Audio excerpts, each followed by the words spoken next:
Alright, GTA 5 development was a shit show. It's Lucky. 2009, and fresh off the success of GTA 4, Rockstar Games was already deep into its next project. At this point, the team was all in on Return to San Andreas.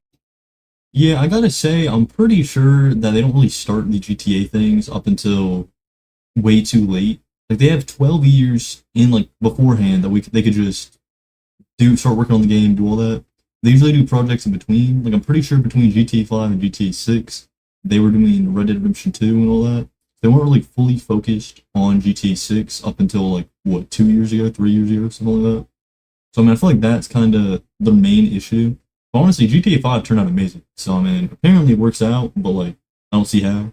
Had finally mastered the hardware of the PS3 and Xbox 360. With a team of over 1,000 people and a budget that would rival a Hollywood movie, Rockstar would create a game that still tops the charts over 12 years later after Still the amazing, initial yeah. release, and on average sells 1 million copies every single month since release. This is a story of the 3-year development cycle of GTA. And I know we just started, but I gotta say this too. I find it so annoying how they have, like, a PS5 version of GTA.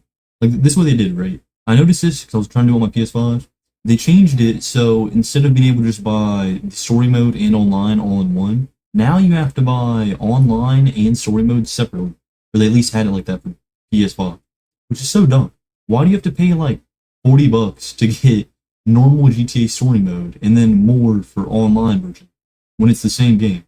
Shouldn't it be more like a bonus, not like something you have to do? It seems so stupid, and I get they already both make a huge amount of money. People are gonna buy it anyway, but it's such like a cash grab kind of thing. Like McDonald's and Apple in terms of global recognition.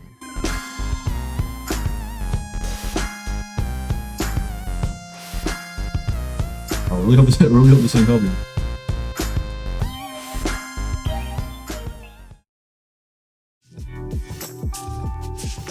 Yeah, I'm really hoping this isn't April copyright. 2008, the conceptual phase of GTA 5 began. But before full production on GTA 5 started, there were some key takeaways from the development of GTA 4 that Rockstar wanted to fix. GTA 4 was their first major project on 7th generation consoles, being the PS3 and Xbox 360, and development was hampered by the team's unfamiliarity with the new hardware. It was technically ambitious and challenging, especially on the PS3, but by 2008, the team had become intimately familiar with the architecture and limitations of both of those consoles. For example, GTA 4 was heavily constrained by limited draw distances and pop-in due to earlier struggles with streaming large worlds. Engineers at Rockstar spent time during the planning phase to dramatically improve streaming and LOD handling. The new Rage engine, which was Rockstar's internal engine that all modern-era Rockstar games run on, could render large landmarks and distant terrain from miles away, enabling true fixed-wing aircraft and large-scale vistas without immersion-breaking pop-in. The team was now able to extract more performance from the PS3 and Xbox 360 hardware, enabling what felt like an unlimited draw distance. The static weather presets from GTA 4 were replaced by dynamic. We gotta say this: GTA 5 was like one of the best games growing up. Like, it was just so good. I know there was like some struggles going into it, especially with it being on like lower income. Y'all hear that? Oh, okay. Well, I'm gonna go ahead and I'm just gonna cut this part out. I'm gonna go back into it. I think GTA 5 was an amazing game. Even though it was kind of like shitty from the start, but it's mainly just because they had it on like lower end consoles like PS3s and shit. But I think it's still amazing. Like, I love GTA 5. It was always so good. The story was really the best part. It was always Rockstar games that were like fire though. Like, even Bully was a pretty good game. That one came out, I don't even know how long ago. Bully was a good game. You know, like Red Dead was a good game. GTA is a good game. Like, Rockstar be pumping out good games 24/7. And the shooting mechanics were overhauled by borrowing systems developed for Max Payne 3. While engine upgrades were underway, the design team at Rockstar spent nearly a full year actively researching Los Angeles at the start of GTA 5's development, combining on-the-ground field trips with digital tools to recreate Los Santos, a highly created and stylized version of Southern California that emphasized detail, personality, and gameplay over. Damn, I always forget they use actual places in real life. Like, I think they're doing Florida for GTA 6 or something like that. Oh, that's gonna be amazing. Like, I love they do that kind of shit. capture the essence of the city. The creation of the game world began almost immediately in pre-production with the construction of a white box city. This initial untextured 3D model, which took a small team of designers roughly 9 to 12 months to block out, established the fundamental layout of roads, districts, and major landmarks. This digital skeleton was then fleshed out with details for one of the most exhaustive research efforts in gaming history. Also, right from the jump, Rockstar knew they wanted to expand the narrative in a way that hadn't been done before. The team settled on a concept of featuring 3 distinct playable protagonists instead of the traditional single lead. The characters revolved around the concept of greed, ambition, and pure chaos. Yeah, I kind of love that too, though, because it gives you like different parts of the story. Like, say you get one character. Like, I think it was Vice City. It was the one I loved. I think it was Nico who was in Vice City. I can't remember. It might have been GTA 4. Kind of confused. I never actually know the one I played, but I just know it was like good as shit. That one had like one character, and you saw it just from his point of view and got everything from his perspective. In this one, you can get 3 different perspectives showing an entire story. Like some of them, like with Michael, for example, you get to see like his side of the story and like how he just wanted to be with his family and all that shit. And then you get to see from Trevor's point of view how his life went to shit all because of Michael, because he just like turned on them. But it's like he wanted to do it for his family, but you also see from everyone else's point of view that it went down horribly for everyone except for Mike. Andreas, but was ultimately shelved It's such a due good to the hardware concept. and design limitations of the PS2 era. The expansion demonstrated that players would embrace new protagonists with an established world and that their stories could be cleverly intertwined. This gave Rockstar the confidence to build the entirety of GTA 5 around 3 simultaneously controlled characters whose lives and criminal careers would intersect. It was a significant gamble, said art director Aaron Garbett.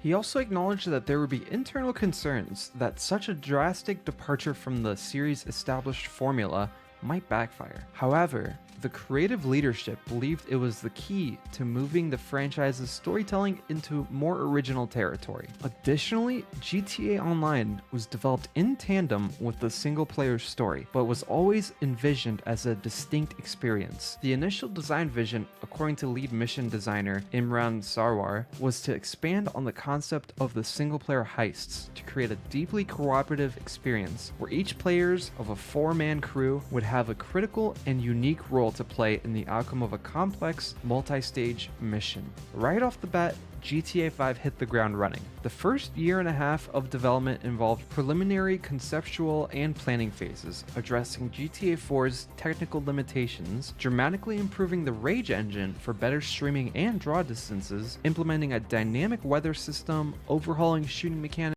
I can't wait to see what GTA 6 looks like. Like, cause just look at how Red Dead 2 looked like. Red Dead 2 had the best like visuals you could ever think of. So I'm just waiting. I'm kind of hyped to see how GTA 6 is gonna look.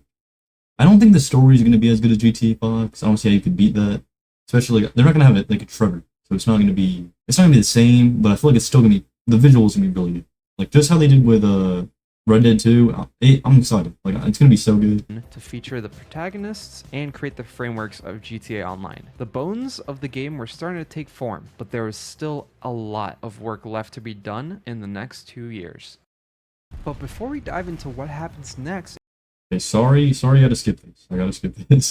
Alright, log back in. It's a game called Grand Theft Auto. It's got to be finished by the end of June, so they're involved in some pretty hard work in here.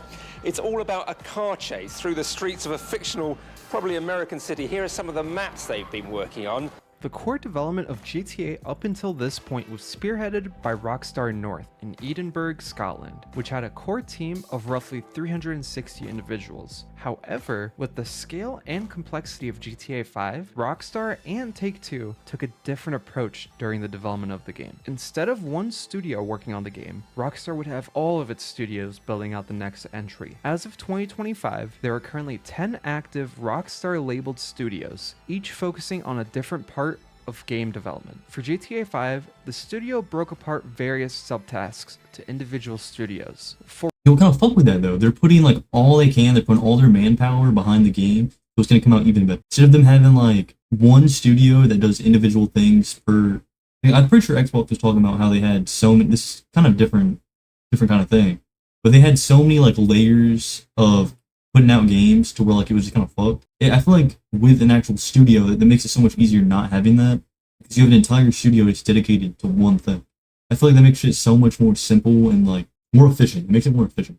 Which powers, again, most modern Rockstar titles, including GTA 5. They are deeply involved in the technical underpinning and core programming of the engine. For Rockstar Toronto, this studio has a history of developing ports, particularly for the PC versions of previous Rockstar games like GTA 4 and Max Payne 3. For GTA 5, Rockstar Toronto led the development of the Windows PC version, which included significant optimizations and the Rockstar editor. And for Rockstar Lincoln, which is based in the UK, they primarily handled localization and quality assurance for Rockstar games. Their role is crucial in ensuring that the game is bug-free and properly adapted for various languages and regions. And these are just some examples of how Rockstar spread out their development process across the globe for GTA 5. And the list doesn't stop here. Like I said, there are 10 Rockstar labeled studios, all of whom are working on the GTA franchise. Other studios will be equally as important to the development of the game. Since GTA is really an open sandbox, do anything simulator, the amount of assets required to support the game are almost endless. With the added support, the development team for GTA 5 grew from 360 individuals who are at Rockstar North to over 1,000 individuals globally.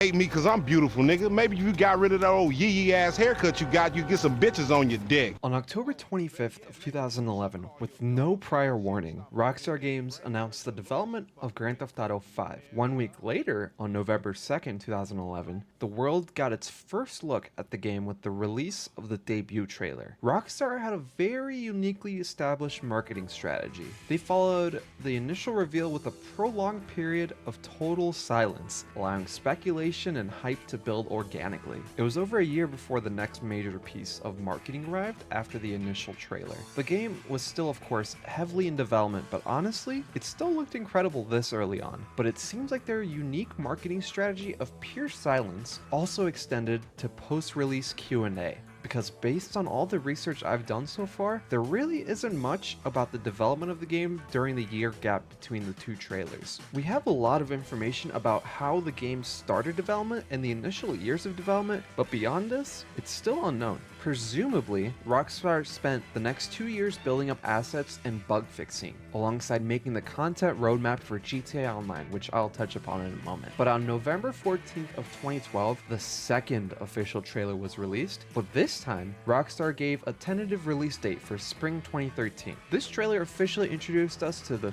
game's 3 protagonists, and also gave us a small glimpse of how their fates are intertwined. But despite Rockstar showing off this incredible single player of the game, they would hold their true money-making machine under wraps, for now. Developed simultaneously with the single player component. Well, this is gonna be a bad take. I've never really been like a GTA Online kind of person. Like, it's fun to play with your friends every once in a while, but that shit just gets so boring. Like, I would much rather just play. I beat story mode for GTA 5 like what, fucking 5 times, something like that. But online, it gets so worn out. Especially when you have to sit there and grind it 24/7 to be a little chud to actually make any progress, or to spend your money. You know, it's kind of just like a money kind of game. But it's just I've never fucked with it. You know, I'm not gonna spend hours on hours ranking up in GTA Online just so I can get shit and rob banks and all that. Like, I'd like it better if there was like a story into it to where you can actually gain money naturally than having to grind out the same mission 400 times, do a money glitch, or actually just pay for it. I feel like that's stupid. I feel like you should be able to immediately just go into like bank heists, that kind of thing that are actually interesting, rather than doing bumfuck nothing, doing the same 4 missions over and over again. Or just having your friend teach you how to do everything, or like letting you be on the side. I never really liked that. I never liked that kind of thing.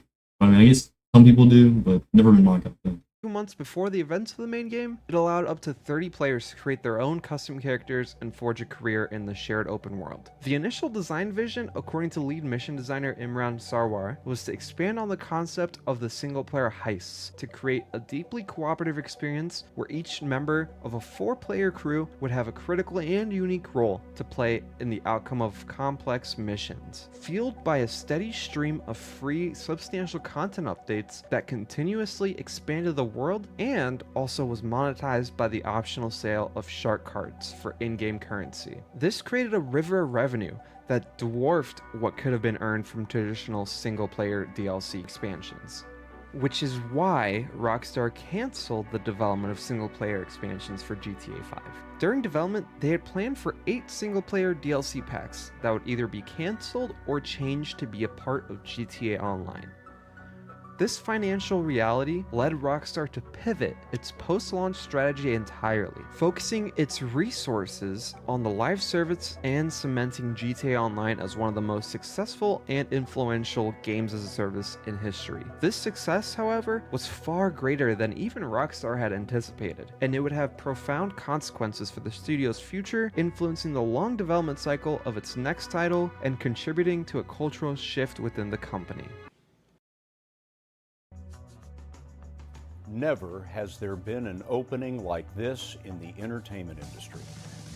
I think with GTA 6, what they're going to do is they're going to release story mode. They're going to have that out for a long time. Then they're probably going to release online. I really hope they don't do it to where it's like you have to pay for online separately. That would just be so stupid. I don't know who's going to actually do that. But I mean, hopefully they just release them together, or they just add it onto story mode. Maybe they did it to we have to pay separately because it like took up too much storage for this one or something. I have no idea. But I feel like it'd be so easier just to release story mode, let that sit for like maybe even like a year or something. Then after that, then release online when people already are like accustomed to the game and all that. Like that would make sense. I mean, I don't know. I don't know how they're gonna do it, what their business strategy is, but hopefully that's what I'm thinking. Sales in 3 days. No movie or music release has ever come close to that. Grand Theft Auto 5 was officially released to the world in September of 2013, but the story of Grand Theft Auto 5's development didn't end in 2013. The game's unprecedented success ensured it would become a generational bridge, a persistent platform that Rockstar would continually update and re-release, using it to understand new hardware and And I gotta say, I feel like Franklin is the most realistic character. He's definitely like the main character. He's the best character in there. The smartest, just really best. I think Trevor's the most fun character. He's the funnest to actually play. Like when the game ended, there was no chance I was gonna kill Trevor off. I immediately just went Death Wish because I was never gonna let him die. He's just such a fun character to do. He has such like weird voice lines. Like his character is fun.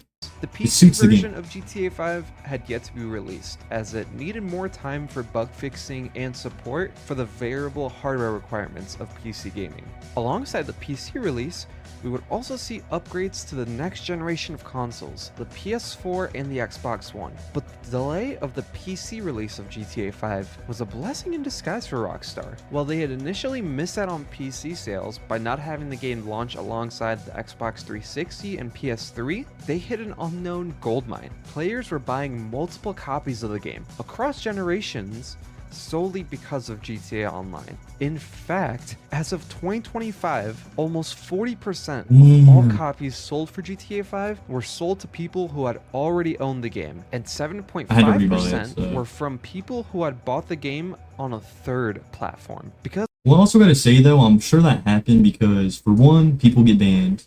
There's weirdos on there saying weird shit and end up getting banned. For two, people probably had a disc and it got like scratched or like some shit like that. Or they just didn't have their account anymore, they forgot it. And then three, they probably just, whenever GTA 5 came out, they had to rebuy it for GTA 5 if they wanted better graphics and all that. Plus they had to buy online separately, which I think was a horrible move. I feel like that's just fucking the customers. But you had to buy story mode and online separately for PS5. It kind of makes sense, you know? I feel like that's just an amazing move for being such a long period of time and then releasing new shit. schedule as GTA 5. Release first on consoles, followed by PC and future console generations. It would become a win-win scenario for Rockstar. The teams would have more time to polish their PC releases, and they would still make a ton of money off of people who want to experience the game on a different platform. That's why we see GTA 6 being released only on 2 console platforms next year. I'm guilty of this too, if I'm being honest. I've owned GTA 5 on like 4 different devices at this point. But back to GTA 5. Like I said, GTA Online became their cash cow, as that's what fueled future re-releases of the game to perform so well. And of course, we can expect GTA 6 to double down on this. But my hope is that us single-player expansion fans can get some love too. Rockstar always put out banger single-player expansions in the past, That's so true. it kind of breaks my heart to see a focus entirely on online, but only time will tell. Again, thank you to War Thunder Amazing video. Love that. I agree. Like, I agree with that. And I feel like GTA 5 was just such a good game. And it makes sense that people want to keep buying it, and see how it upgrades over time. It's like there's such a big difference from playing it on like the PS3 from playing it on the PS5. It's just like an entirely different game. But I'm gonna say once again, I think that I think the story mode is 10 times better than the online version. Like 100%. I know people like playing online with their friends and shit.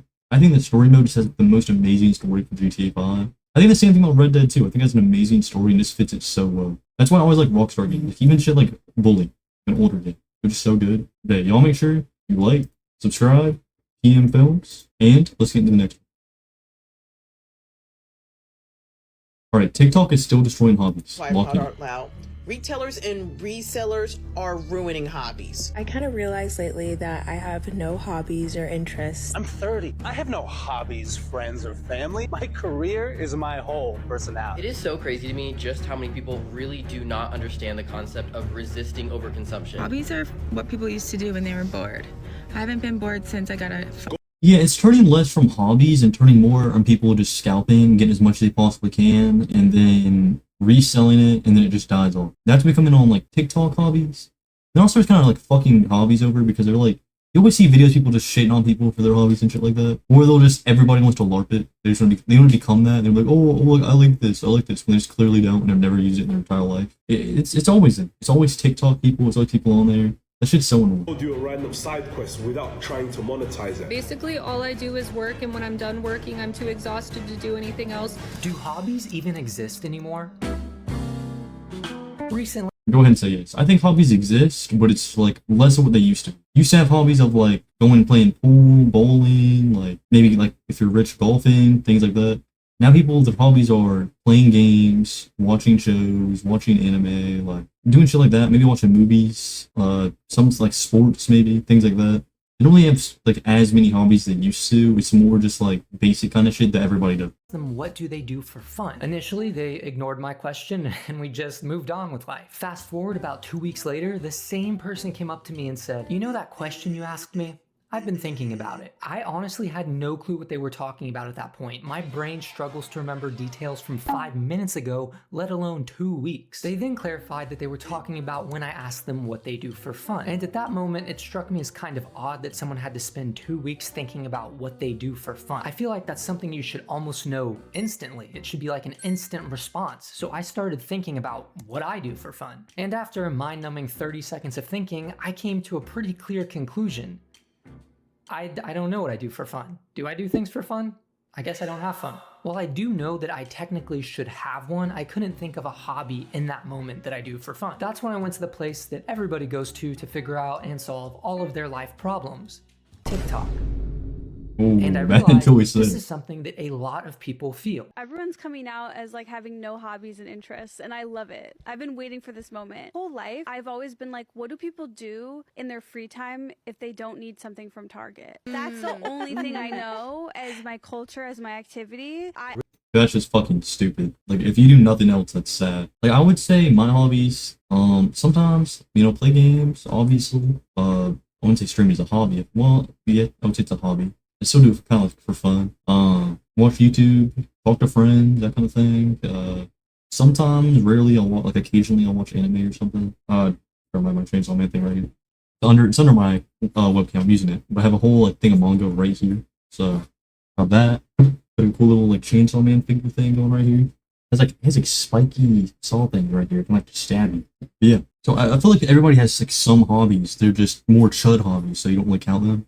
But like everybody has hobbies to an extent. Whether it be playing music, playing games, doing sports, that kind of thing. Everybody has hobbies, they're bland and everybody else does it, so it's like, does it really count? Really fascinating about this video is that she says that it's cool that people don't know their hobbies or don't have hobbies, mainly because I completely and fundamentally disagree with that. And while I do disagree with thinking that it's cool that people don't know or don't have hobbies, I still think it's true. It seems like so many people are turning hobbies into something that maybe they shouldn't be. They're becoming side hustles, they're becoming performative, and in my opinion, they're shifting away from what hobbies were always meant to be. And I think there are a lot of different areas we can point to that may or may not have caused this, but I've chalked it up to 3 different buckets. The first bucket is what I'm calling the law of profitable passion. In many cases, it seems like your hobby must at all times have the potential to become a six-figure side hustle. The moment you get good at something, whether it's baking, whether it's reading, or becoming the greatest Minecraft player of all time, the question you ask yourself is no longer, does this bring me joy? But instead, it's what is the business plan? According to the culture, if you don't try to monetize your passion, you're a fool. You're a silly willy fool. Society looks at an unmonetized skill like it's an oil well, ripe for the plucking.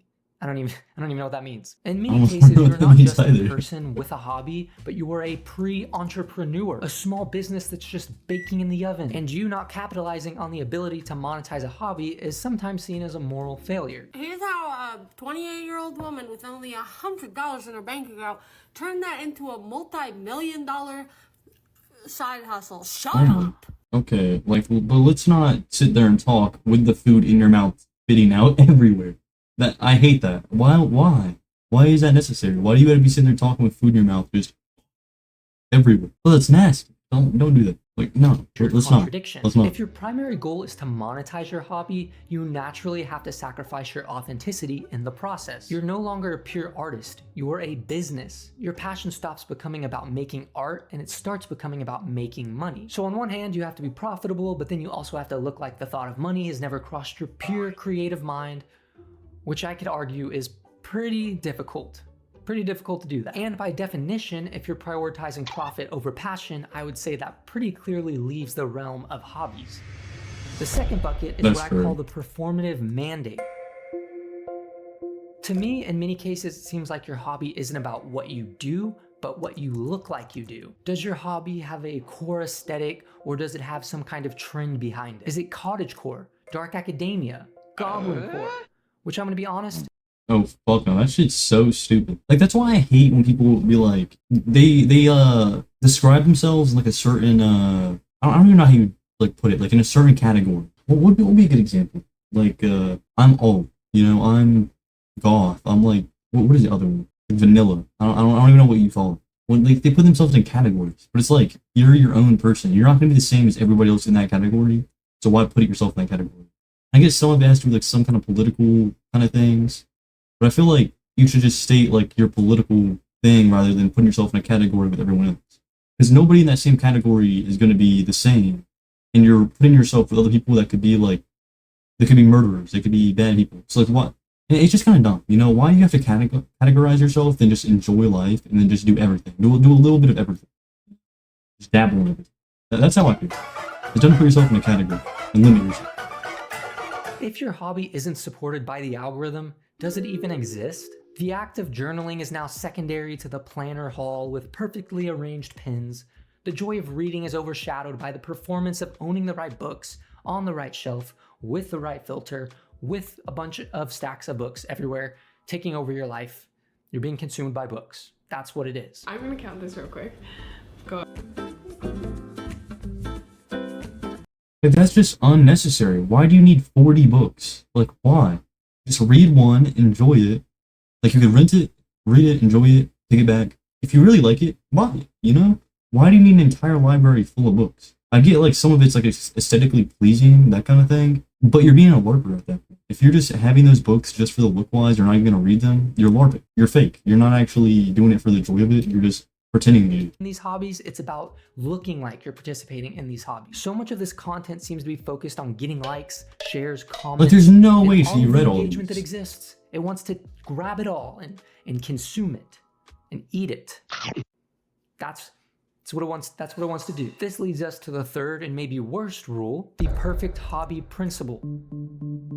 In today's social media space, it seems like your hobbies have to be just right, like the porridge from Goldilocks. Not too childish, but not too niche. But not too many, but not too few. I low-key just sounded like Dr. Seuss. That was pretty cool. Kind of like a little poet master. I don't even know what I'm talking about. If you enjoy something simple, like collecting Pokemon cards or playing video games, you risk being labeled as immature. Unless, of course, you reframe it. You get risk being like a chud. They think you're a chud. Well, like, who cares? You know? Do yourself. Why doesn't that? Just do what you like doing. Just do it, you know?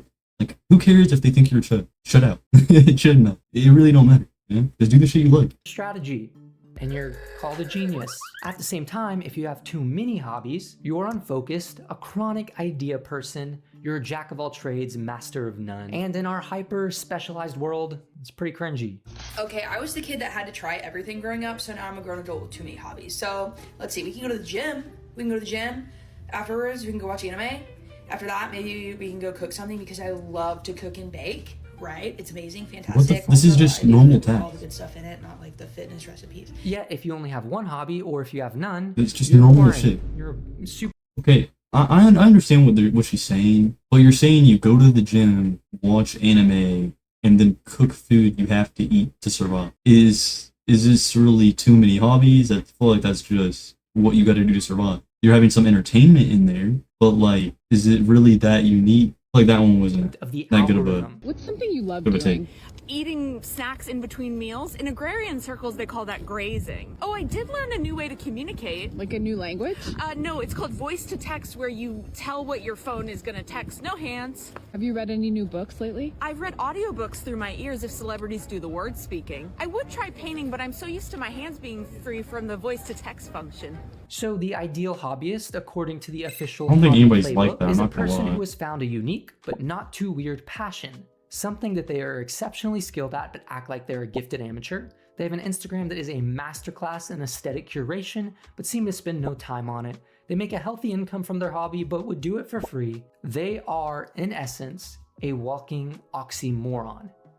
And that's a word I haven't used since high school, so you know, I don't even know what that word means, I forgot. But why did this happen? Not me not using the word oxymoron since high school, but the part about hobbies sucking and collapsing. Well, I'm sure it's no surprise to you to hear that this didn't happen by accident. We have built and now dutifully maintained a sophisticated, well-oiled algorithmic machine that has broken down hobbies into something that seems almost meaningless. And once again, I've broken down my reasons into yet another 3 buckets because I really like buckets and I really like number 3. So here are my 3 buckets. Performative hobbies, the grind mindset, and trend control. Let's start with performative hobbies. Historically, when you had a hobby, it was a Yo, TikTok is just straight performative hobbies. Everybody wants to be a little LARPer, they want to pretend they like shit.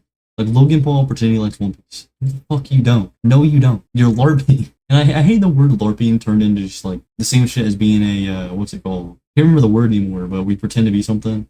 Don't even remember what it's called. I can't think of it right now. You all know what I mean? But everybody wants to be LARPing. I hate that change from live action roleplay to whoever it is now. But they're LARPing. They suck. You know, they're pretending to be something they're not. Just be yourself. Who the fuck cares? Like, it's not gonna make anybody like you more. Now, thanks Just to be social yourself. media, this private endeavor has been turned into a public performance. Super easy to tell when somebody's hobbies are performative. If you have no idea what I'm talking about, let me give you a quick example. The other day, I saw a guy with a Miffy AirPods case. And if you don't know what Miffy is, it's basically this bunny that's super popular amongst girls. So obviously when I saw this guy, I only had one thing that came to my mind. Bro is looking for because why else would you have that on you? The internet, Yeah, especially pretty much. platforms like Instagram and TikTok, have given every one of us an audience. And when you have an audience, when you have people standing in front of you or sitting in front of you, not only do you want to pretend like they're in their underwear, because that's what you do, but you also feel like you have to perform. The psychological loop is simple. We post a picture of our lopsided pottery, we get a like, our brain releases a tiny bit of dopamine. That like feels like validation. So we do it again, but this time we're not just making a lopsided, ugly looking pot. We're creating content. We start thinking about the lighting, the caption, the hashtag. That intrinsic motivation, the simple act of creating, is now an extrinsic motivation. The question subconsciously To be fair though, I feel like that turns more into like a hobby, right? It's something you enjoy, something you want to improve on. You get like happiness out of it. It gives you it gives you happiness, you know? Like you enjoy it more. Like that's why I like streaming more, because like I'm learning how to do shorts, I'm learning how to do all this. But I'm enjoying it, you know? Like at a point it gets overbearing and it gets to the point where it's like you don't really enjoy it as much. But you keep on enjoying it, you're learning, you know? I feel like more of a learning experience. So it's kinda like a school you enjoy, but like for certain tasks you like. That makes sense. Like specific kind of school. Like it's just enjoyable. You're just learning shit on the fly, just figuring it all out. loop that More feels like a like it hobby. just punches you in the face and you feel dumb, you feel silly, and it really sucks. The algorithm doesn't reward quiet, personal satisfaction, it rewards engagement. So we are incentivized to get rid of the weird personal edges of our hobbies until they are smooth and marketable, like a nice little pebble that you find on the beach. We trade authenticity for applause, which starts to make us feel maybe a little bit hollow. And that's if you're even allowed to call what you do a hobby anyways. Because the second bucket in this machine is the grind mindset, or also known as hustle culture, or the grind set. I just came up with that all by myself. This is the belief that every single minute of your life must be optimized for maximum peak efficient performance. And you know how the quote, yeah, hell no. Sit there and play fucking Siege for 6 hours a day, doing nothing else, just being a bum. That is a peak life, brother. But I believe a certain degree of that, a certain too high degree of that, is completely antithetical to what a hobby is supposed to be. It reframes the purpose of your passion. The goal isn't joy, it's to make work less sucky. And this isn't just a feeling, it seems like it's pretty much reality at this point. In recent years, studies have shown that around 40% of Americans, and sometimes even higher, have a side gig. The pressure can start to feel immense. For many, especially the younger generations, the hustle doesn't even feel like a choice. I mean, Gen Z entered the world and is growing up in a world with a lot of economic instability, so having a hobby that you use as a side hustle almost feels like a way to create a safety net for yourself. But when your hobby becomes a job, it loses its role as a safe place in your life. A hobby is almost an act of rebellion against a world that demands results. And the moment you introduce a customer or a deadline, the autonomy vanishes. I can speak for myself when I say this, but a professional photographer rarely picks up a camera on their day off. Why? Because the camera no longer is a symbol of liberation, it becomes a sign of work. By monetizing our passion, we haven't gained a dream job, we've lost a dream. And the final component of this machine is trend control. Our attention spans haven't just gotten shorter. Rather, the content we consume is engineered for instant gratification, making Well, I agree with this 100%. I've been trying my hardest just to get off TikTok entirely because fuck that shit, you know? Or even short term in general. Like, I'm trying to post one short term. I'm trying to get myself off of it. Like, it's just constant brain rot. You're not actually learning anything. It's just stupid shit. It's still trying to make you laugh over and over again, give you some kind of like good feeling in your brain. But it's like, I'd rather watch a long YouTube video and have like some funny clips here and there than watch 2 hours of TikTok, and then it just all flash by. I don't remember a single second of it. It's like brain. When you can feel a dozen micro joy hits of dopamine just by scrolling through TikTok for 10 minutes. And TikTok is constantly accelerating the speed of this cycle. One day, a new cool hobby emerges, it explodes, then suddenly everyone is buying the gear. But just as quickly as you can say, cool hobby, the hobby then is no longer cool. This creates a kind of hobbycore culture where the idea of being a hobbyist is just about collecting as many hobbies as you can and buying as many things as you can. It's not about building a skill, but it's about participating in a trend before it disappears. You get dopamine hits from the purchase of these hobbies, not the participation. And sometimes we are left with a pile of unused craft supplies and a lingering sense of guilt. And combined, yeah, shit that's gonna go out and sit in the dump and do nothing else with it. That's just gonna go straight to the dump. It makes no sense. I'm not the kind of person that does it. I'm not gonna buy something if I'm not gonna use it. I would rather like minimize buying shit than buy a bunch of shit that I'm just never gonna use. It doesn't make any sense. Like, why would I want to do that? Like, there's certain things I understand, like say an action figure or something, if it's something you actually like watch. But if it's not something you actually watch or have any joy from, why buy it? Especially if you're just gonna throw it away at some point. You're just gonna get tired of it and give it away. That kind of fun. We are trying to squeeze out profit from our joy, and we are constantly and desperately trying to keep up with what's trending. It seems like we've become so busy trying to figure out what's fun that we've forgotten how to have fun altogether. So what do? Do we just give up and commit ourselves to a life of mindless? No, you go play some PS5 with your friends and you just fuck off for a few hours. That's what you do. Go play some Siege, fucking Grand Theft Auto Online. Go play something. You go play with your friends. Maybe some like slot games on Steam. Go play something and then just don't think about anything. Just have fun, laugh, enjoy it. Fan of that. But maybe the answer isn't to find a perfect hobby that fits all of the rules. To me, it seems like the answer may be a form of counterculturalism. Maybe the most radical act is to embrace useless hobbies, or hobbies that are considered useless. An activity done with no other goal than its own execution.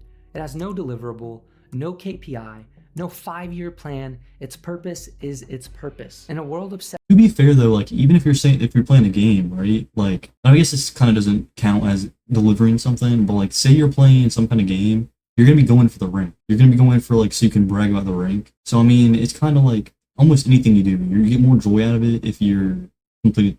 I mean, it's not entirely true. 'Cause story games, But like, say you're playing some kind of shooter game and you're playing ranked, you want to get that high rank. You want to be able to brag to everybody, say how good you are. Like, it's that kind of thing. At the same time, if you're playing like some friend swap game, some story game, you're not really getting anything out of it. So I mean, it's just, it makes sense. Just do And it. this isn't just me having some kind of deep poetic moment where I'm all up in my feels. It's real psychology. Engaging in hobbies is strongly linked to a greater sense of well-being. Studies have shown consistently that people with regular hobbies report lower levels of stress, anxiety, and depression. I would argue in some cases, hobbies are not just a luxury, but a vital component of mental health. And when you're participating in hobbies, you're not worrying about the future. You're just living in the moment. That is a great, and dare I say, profound form of mental Gotta release live like a bum that for a scrolling minute. just, it can't replicate. Doing this little thing right here cannot Spend an hour replicate like a the bum. feeling of participating in a hobby. Really, I think. And I guess maybe your hobby could be scrolling. Maybe. I don't know. Can your hobby be scrolling? Just spend I a good believe life. anybody can adopt this mindset with a simple shift in perspective. We need to reclaim our right to be amateurs and to be bad at things. Our performance culture has made us so afraid of being called bad at something or being called cringy. We have to unlearn this fear. Give yourself permission to paint a terrible picture. Write a cringy poem. Laugh at it. And then try again. Not because you have to, but because you genuinely want to. This also means finding fun in private offline spaces. The hobbies that will have the most effect on you probably aren't the ones that are trending on TikTok or on Instagram or wherever, Snapchat. Yeah, that's true. Like, go to a beach, like he was just showing. Like, go to some kind of like theme park or something. Don't even have your phone out. Don't go take pictures of people, like of the wherever you're at. If you go to a theme park, don't go sit there and take pictures of all the rides. Take pictures, take videos, pretend like you're having fun. Just put your phone away and just enjoy it. And if you want, go online and talk about it later, saying how much fun you had. That kind of thing. If you go to a concert, don't sit there and record it the whole time. You know, just live in the moment. They talk about it afterwards, or record some of it, not all of it. You know, like you don't have to have everything on camera or be doing it for some kind of validation. You just gotta enjoy it. Going for a walk without tracking your steps. It could be learning the names of birds. These are things that root you in the real and physical world and allow you to connect with yourself on a deeper level. Research shows that while we have hours of leisure time each day, the amount of time spent on active, engaging hobbies has been dropping for years, largely replaced by screen time. So in other words, the time for hobbies is there, but it's just been replaced with a void of brain rot TikToks. And finally, this mindset requires us to give ourselves and others permission. Permission to have a hobby that people might call childish.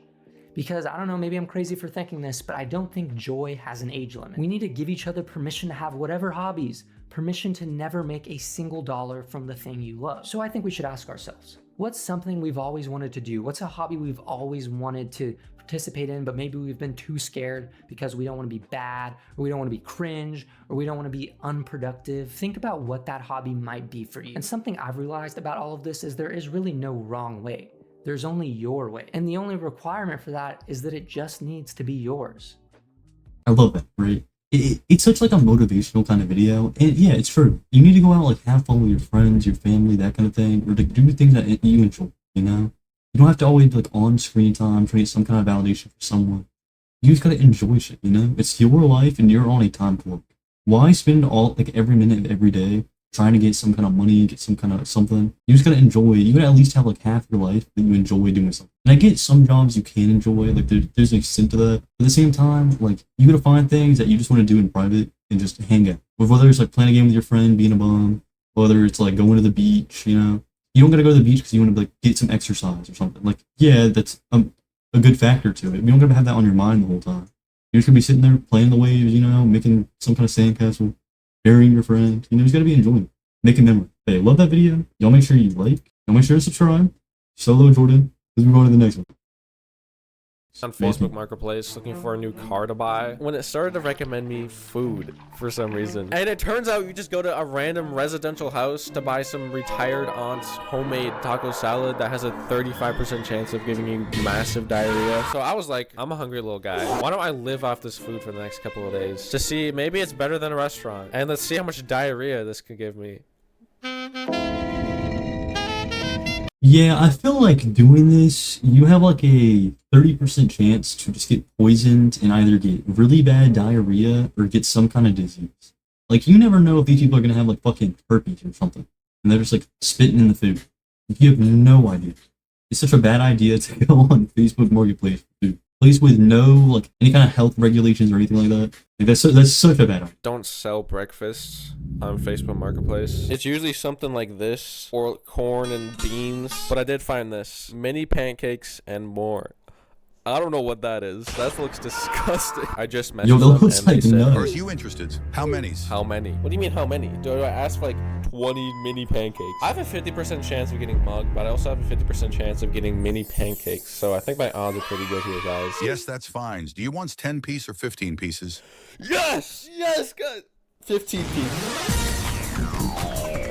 This seems like a really, really bad idea. I feel like if the person wants to sell food, why on Facebook Marketplace instead of just having your own like little company thing where you sell it, at least where you show your regulations and things like that? I don't know. I feel like this is I drove to Target. very In the sketchy. Target parking lot. She still hasn't seen my message. I don't know, guys. I feel like I just drove here for nothing. If I look at her No way he's situation, buying a this guy who thing. looks like this is messaging her about buying 1 plate of chocolate-covered mini pancakes. I feel like that would be kind of weird. She's not replying. How long do I have to wait here for? No way he buys this at a Target parking lot.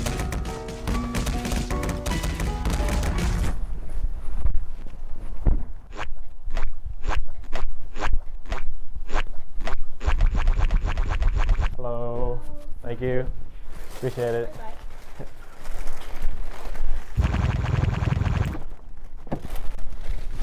Guys, we did it. All right, let's just try these pancakes. There's no pancakes. Well, luckily someone right next to me was selling macarons and Dubai chocolate bars. So I was like, give me everything. And Okay. they were like, okay. So I paid him $82.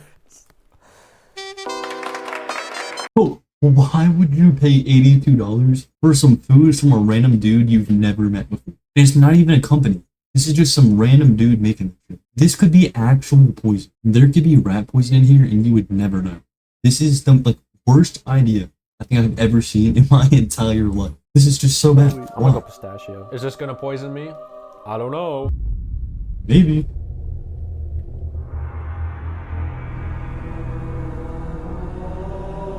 Guys, that was the best thing I think I've ever had in my life. It's really sweet. There's more coconut. This one tastes like coconut. I'm not really good at explaining how things taste. Yeah, I'm not gonna lie, they do look pretty good. They look pretty good. You know, I still don't think it's worth the sickness you could get from it. But I don't know. I'm pretty sure you have to pay to have like your own specific company, so it's probably just them wanting to have the little company of it, but they don't want to pay like get it all set up and shit and have to do with like the health regulations and all that. So they probably just did it on Facebook Marketplace as their little business because there's less stuff you got to pay for and shit. That's what I would think. Oh my goodness! These are the best. Those do look pretty good. Those are professional. It wipes the floor. Wipes the floor. This is my Dubai chocolate bar. Oh. Hey guys, I kind of just sat here and ate the chocolate and didn't say anything, but it tastes pretty good. It's like pistachio inside of chocolate. Oh, I just said something. I guess I did say something. What if someone took a massive poop, wiped it on their hands, and then made me spaghetti? I will have no idea. That's what scares me. Okay, look at this food. Looks pretty good, right? I'd probably want to buy that. Uncleaned shrimp. Disgusting. Sometimes you don't even have to look at the reviews to know that I'm just not gonna buy that. I've also had the worst experience messaging these people to buy their food. I think her voice activation was accidentally left on. I'm just trying to buy food. Yo, wait, what did you just say? No, I gotta read that. Damn. I'm just trying to buy Getting food. aggressive.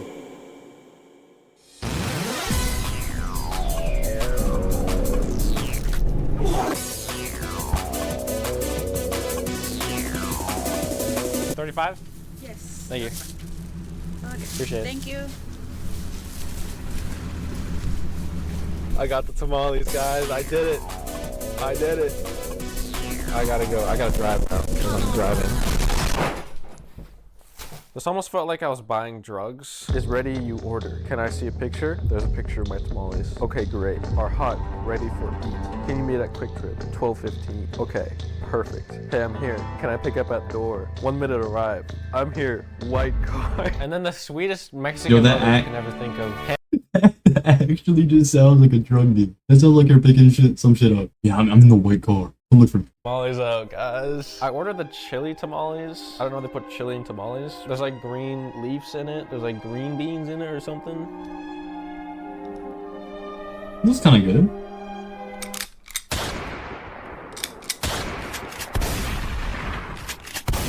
Guys, these are the best tamales I've ever had in my life. Why is all the Facebook Marketplace food really good? When I've had tamales, they're usually really dry and unflavorful, but these are moist and have tons of flavor. All right, guys, now it's time for the waiting test. Like Let's see how long it takes for me to have diarrhea. I only got a little gassy.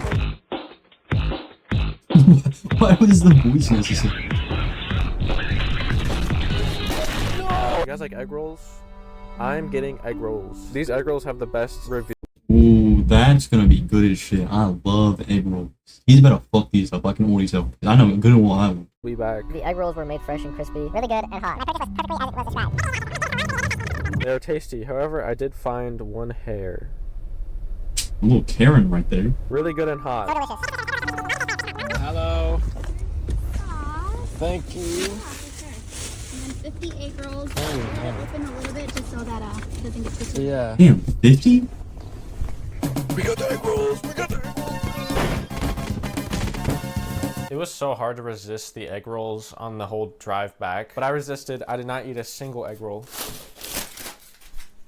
I ate almost every single egg roll.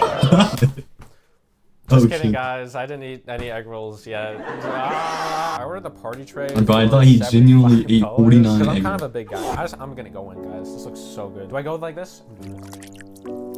Damn, I have to fuck those up. Oh, look at that. Look at that, guys. Damn, I know did that's this video as a good. joke because I thought all the food was going to be terrible, but all the food has been the best food I've had. The peanut sauce is really peanutty and it's really good. This is like the first time I have not been disappointed by an egg roll. I might need to have like my mom come in here.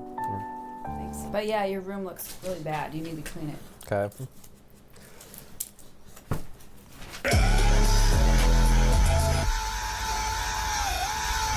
I had breakfast, I had lunch, I had dinner. You gotta end your day off with a dessert. With that food, he's gonna have the shits tonight. He has eaten dessert for almost every meal of the day. He is better be shitting his brains out. No doubt.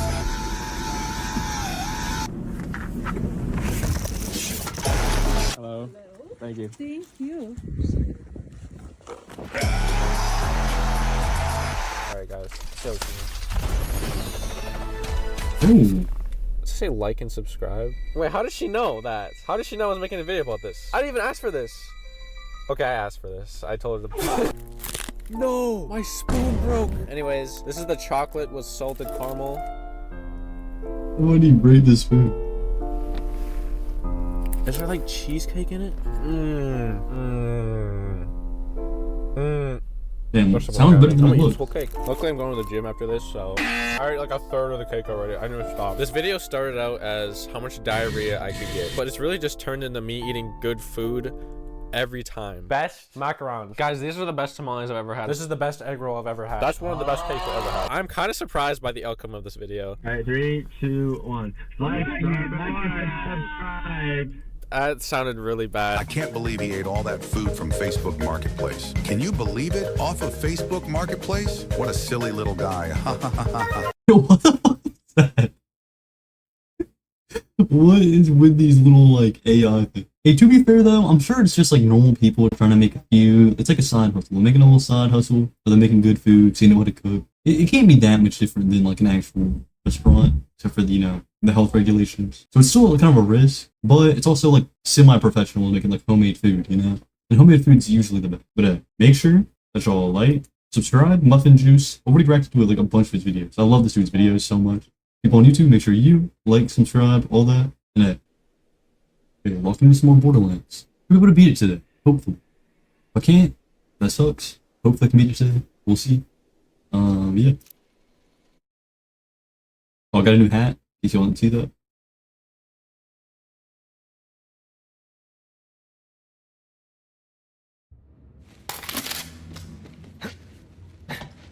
I'm trying to speedrun it. Make it through it like pretty quick. Test. Hey, Vault Hunter, have we got an opportunity for you? Yeah, I don't know what the fuck that is. To miss it. Yeah, whatever you say, Salvador.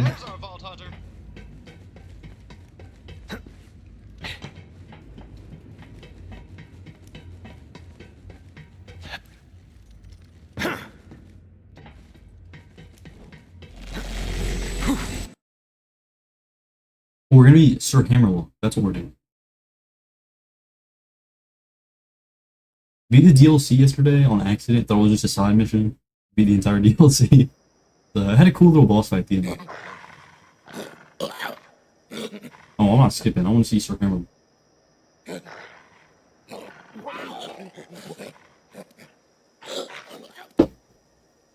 Vault Hunter, I wish I could give you the proper Jacob's welcome to Eden 6, but those COV devils are everywhere. Me and a few survivors are holed up in my family's lodge. Supplies are running low and we're surrounded. I need I remember your this guy. help. I remember that. Those craven zealots.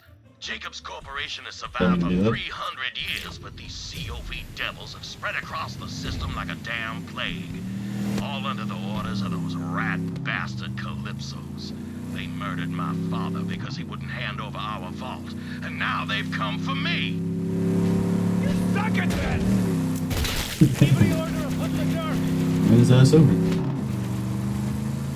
You'll find the lodge at the peak. We'll fight these devils off best we can, but I suggest you hurry. I'm actually not here. I'm close.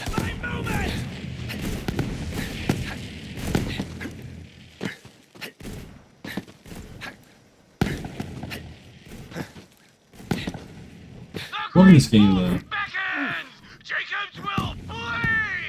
100% not as good as the second one though. I keep on saying it. Come at me, you mud-sucking bastards!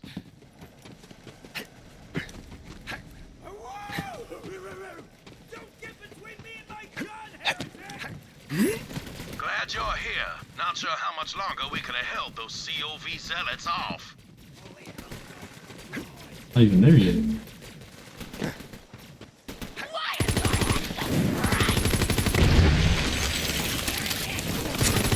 I was made for this! You're driving them back. Oh, easy. I can remember this guy.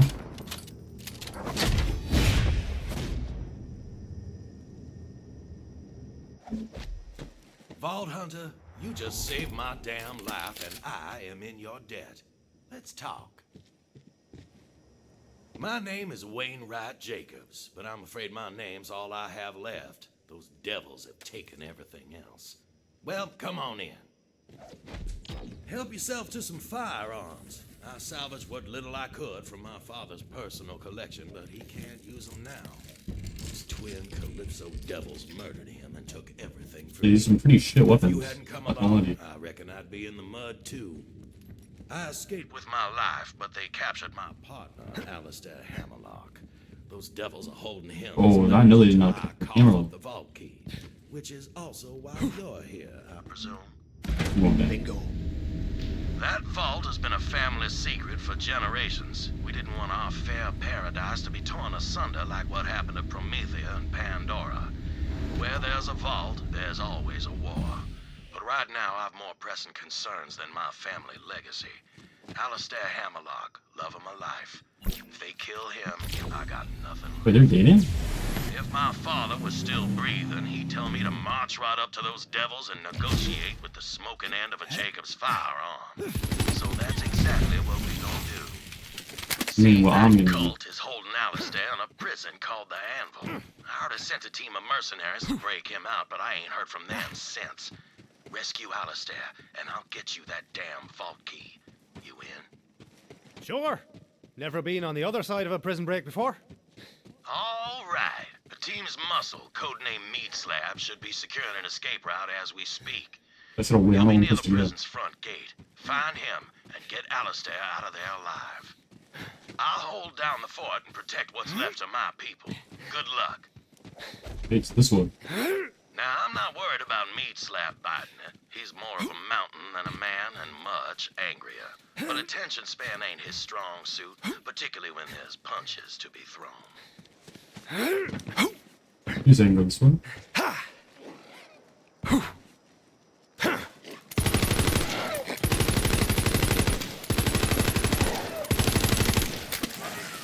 It's eating me.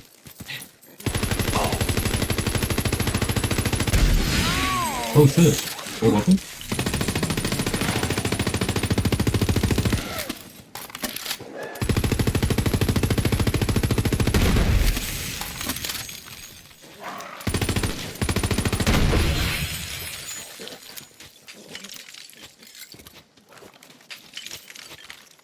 Damn, I got a pretty good loot here.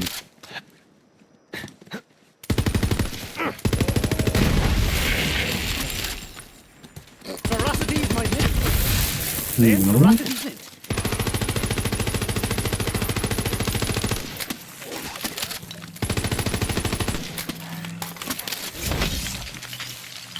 Okay, what's my dog shit doing? Oh my god. What did that?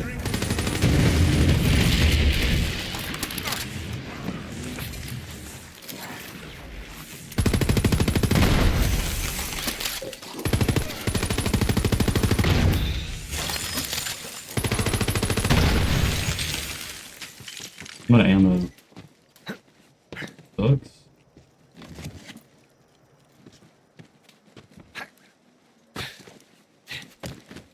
Ooh.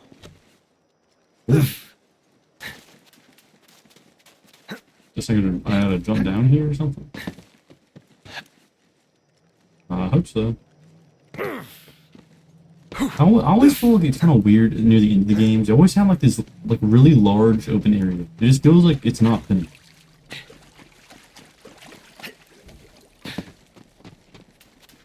I feel like it's always near the end of Borderlands games, just a huge open area with nothing in it. It's always like trees and shit. I get that's kind of like the style, but it always just feels not finished. I feel like there's nothing there. That makes sense. Am I even going the right way? Oh shit.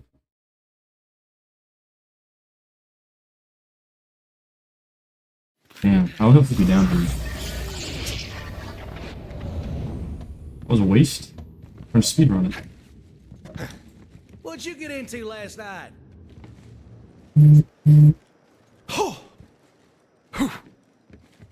Oh my god. Hey, how's paradise? Thought the home of Jacobs would be less. I Oh, want your to ass. say. Oh, Stephanie even came back. Dangerous place, Eden 6.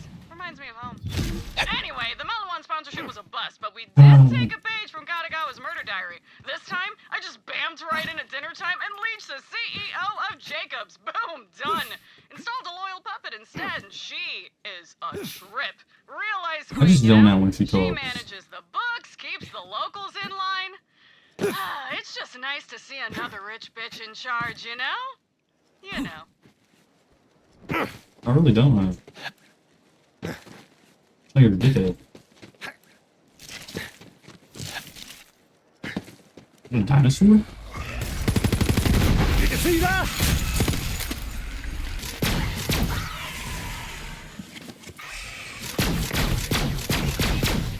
That sucks. Wait, what was the camera? What shotgun?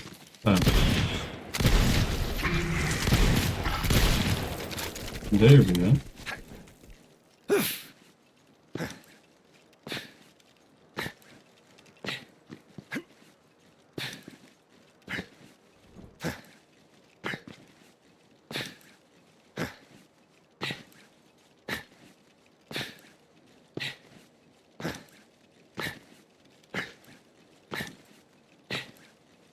Up and do.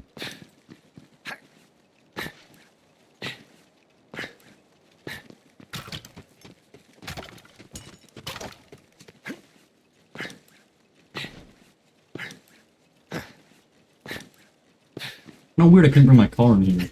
It things a lot quicker. I'm just walking past this entire empty area.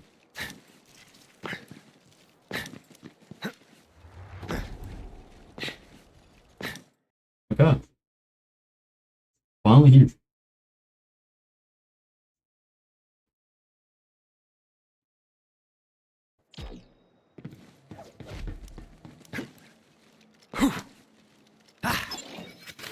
Have ammo? Without it, you're just a schmuck with a paperweight. Does have ammo? The AR ammo.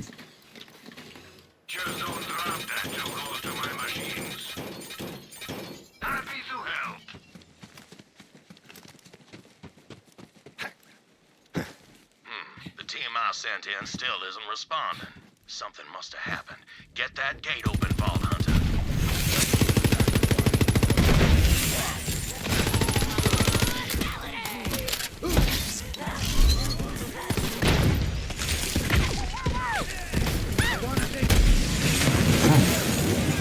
Yeah.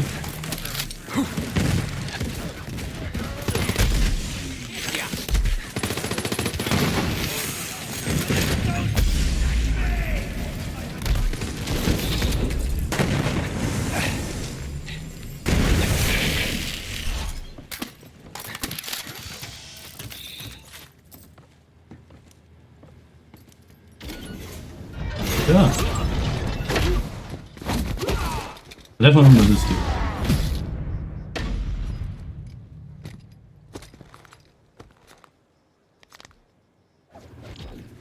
Oh, hell yeah, another Vault Hunter. This job just keeps getting better. Help me beat down some bandits. Then we'll talk. I'm gonna kill myself with my own gun. Going too close to explodes on me.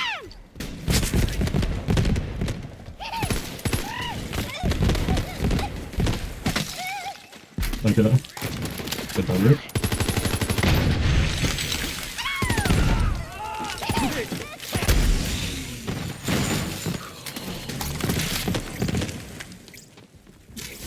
Good point.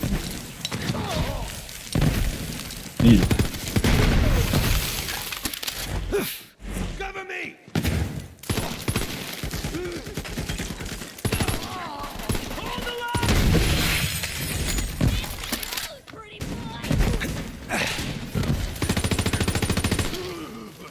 Did that one have a bounty? No. You sure? Pop your head wide open! Ooh.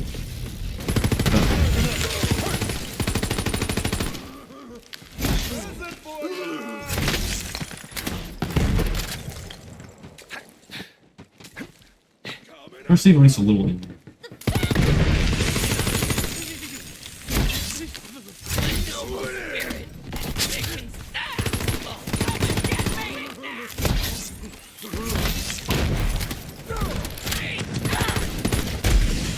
Okay, well that didn't work.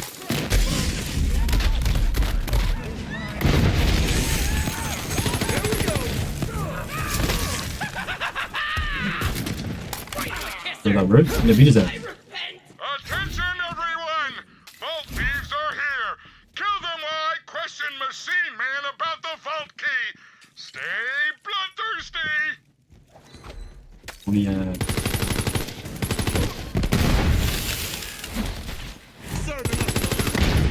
So they just didn't walk out when they heard all these gunshots?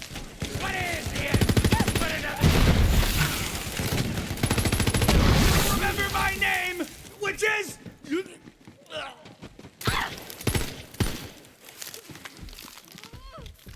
Yeah, beat his ass. Here we go.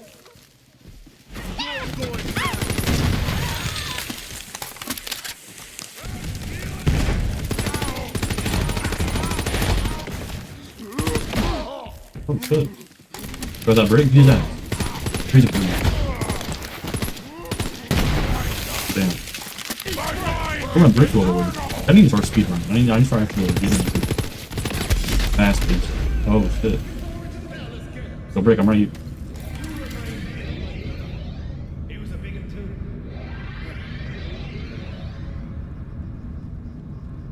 Couldn't have done it without you. Probably. Now let's move. Okay. Smooth. Glad you're here. Things got complicated. I was waiting for the signal from our demolition expert, but something went down. Must have been zealots or COV or whatever we're calling them now. Name doesn't matter. As long as I get to hit them hard. Hit them real hard. I gotta get you to our demolitionist team. Come on, let's go. We're supposed to be using code names. Crook Bunny needs your help. Follow me. Crunk Bunny? What the fuck's his name? Crunk Bunny.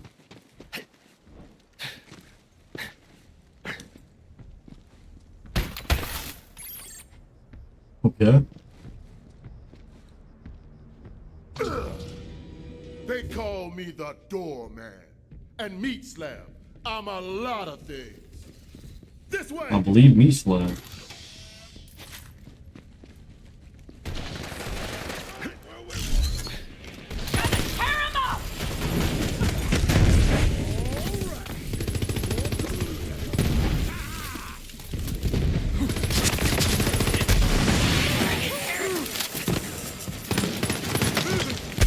Closer, will you?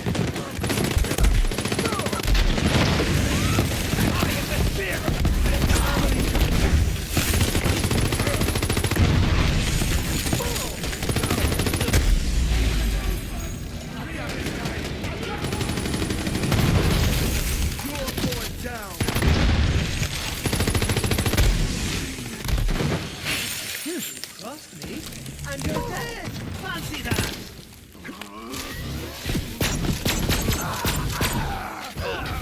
What ammo again? Love the gun, but it takes so much ammo. You can shotgun for a little bit. Oh shit. Would have been really nice to have ammo right now. The one enemy I should have had ammo. Okay, wait. Hitting dudes. It's my job and my hobby. I hope Hammerlock's all right. Why do I even have this? Is this even good?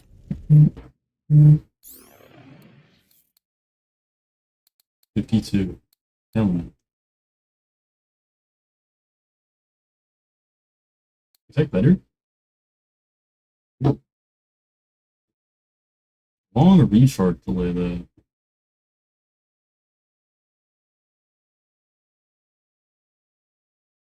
But I'm not gonna do that.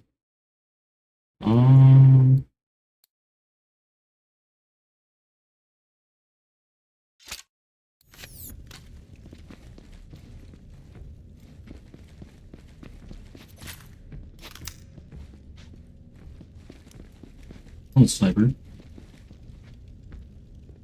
I have a skill point?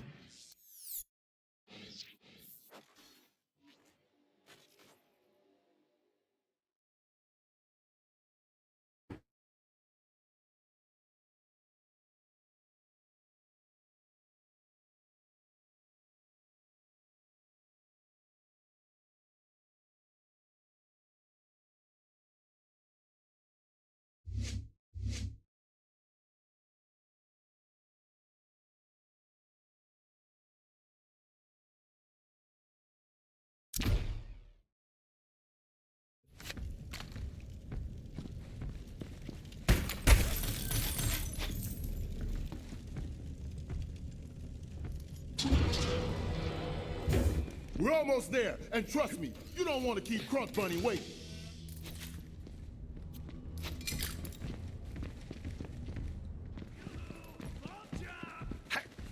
It's an ambush! Let's beat them together, Slab! I thought it would like activate all my kill skills. Of yours to kill. Fun. That big Oh dumbass shit. looks tasty. Oh my god. Off for the bushel of monkey gets. Oh no, more guards.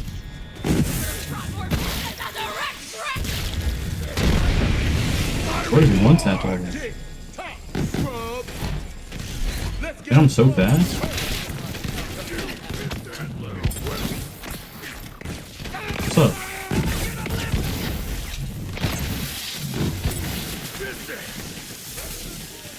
The fucking OP as shit.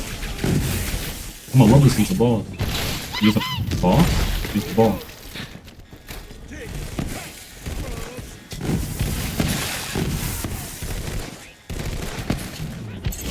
You earned it. That's thing of beauty. A bigger moat to bloody wind up. Easy.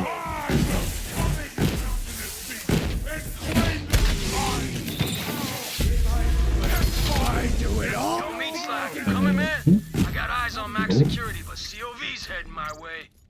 Hold on, Birdman. I got you, fam.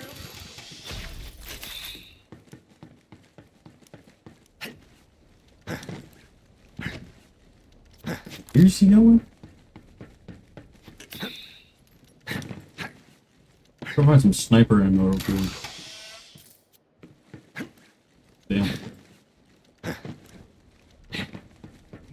fighting. Usually I'm a solo brawler, but that duet was baller. I gotta go help out our sniper. You meet up with Crunk Buddy. Bitch, I'm using a sniper. What are you telling me? I am a sniper.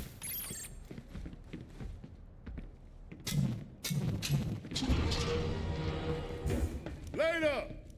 Nah, I should warn ya. Crunk Bunny is a damn prodigy with explosives, but how do I say this? She's nuttier than squirrel shit.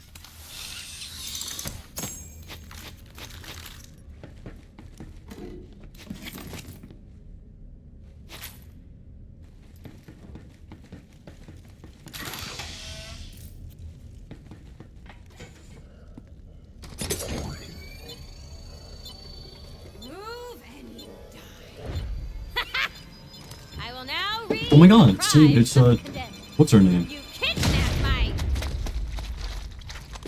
You moved. Whatever.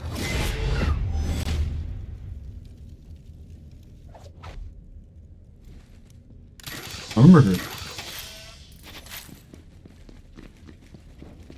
Kinda sad that she's grown up now. Not only that guy's funny now, just kinda corny. Ayo, baby, yourself. Came to free Hammerlock. Okay, look, here's the deal. They're keeping Hammy locks in max security, and there's this big old door that needs blowing up. But shit's got complicated, and some bandits took my bomb! I'm okay. So, do me a favor and grab some toppings for this bomb-ass pizza I'm cooking up. Oh my gosh, be some dumbass, like, mission. I know this place got the toppings I need somewhere. And Tina's got a special recipe. I'm just running straight there. I'm not playing nobody unless I die. I bet you're like, hey Tina, why you call it a pizza? 'Cause you can deliver a pizza anywhere, shorty.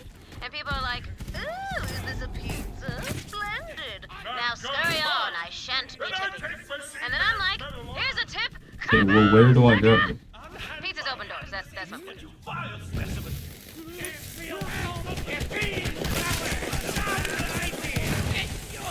Where do I grab it? Up? Like up there?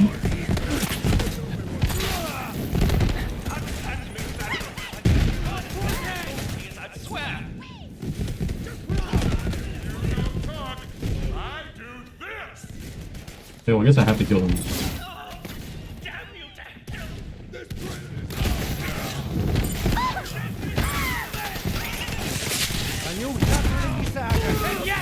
Where that came from? More door for the good guy!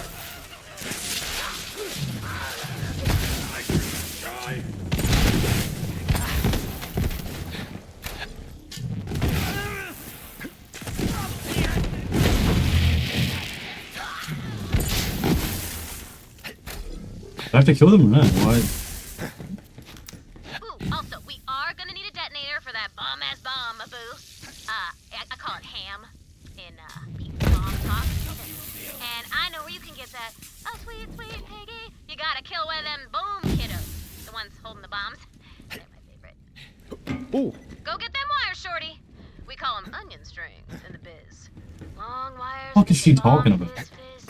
Actually, what is she talking about? Oh, yeah. That's some good onion. Okay, I need a bottle of nitroglycerin, which I call sauce. Can't make a bomb-ass pizza without sauce. There's gotta be a sauce storage room somewhere, shorty. Why is she calling me shorty? What are we doing? Why is she doing that?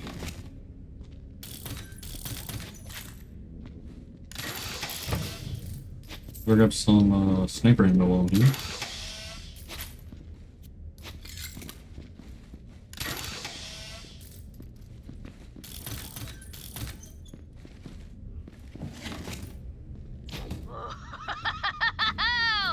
Saucy sauce. Amulok's gonna love this pizza, because it smells like freedom. And nitroglycerin, so, you know, hold your breath. Okay.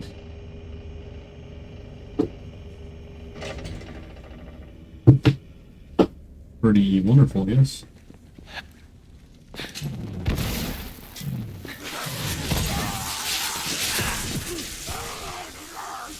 Can I grab it? Yes, I did. That was really dumb. Whatever though.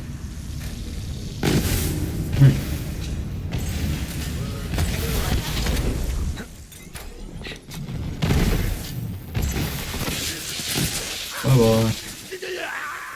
Finish it. What's up?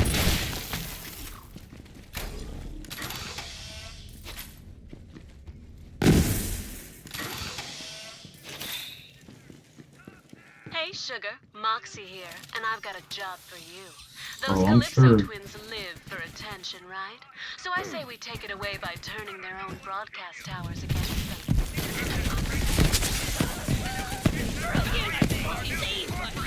You know what? Sure, I'll do the dumbass mission. Hold on, okay.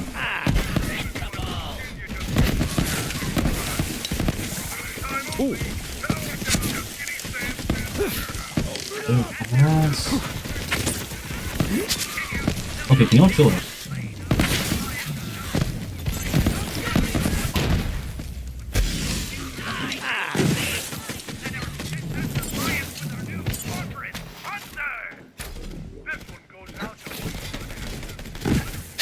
I owe you one, Sugar. If I had to listen to that COV trash for one more minute, I was gonna jam cocktail onions in my ears.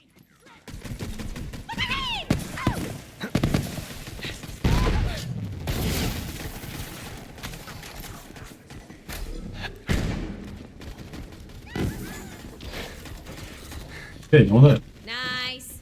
This bomb's gonna be, as they say in the business, the shizness.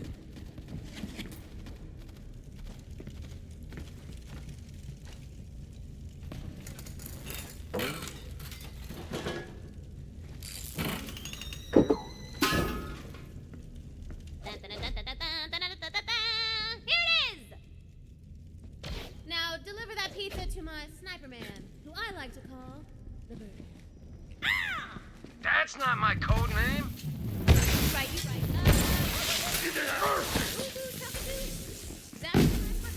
Birdie, birdie, girdie, man. Bird boy. That bird, man. Bird brain. Something with bird. Just sniper. Come on, I can't hold out forever. On my way, boo-boo chuckadoo. Thanks, Bolt Hunter. See you soon. On my way. Boo boo cooking. What a wonderful. Wait, is that one dude? Please say it's what I'm thinking.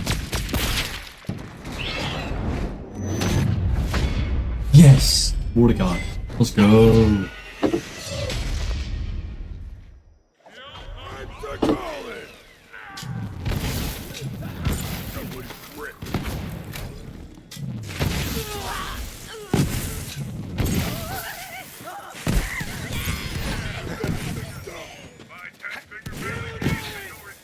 I want to get this thing. Is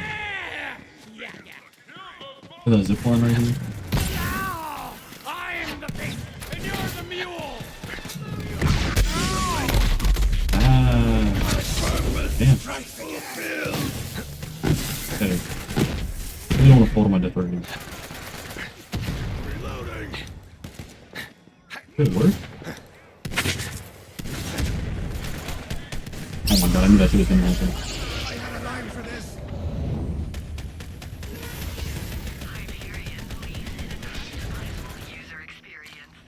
I have to be able to use a zipline, like, right? How else am I gonna get up there?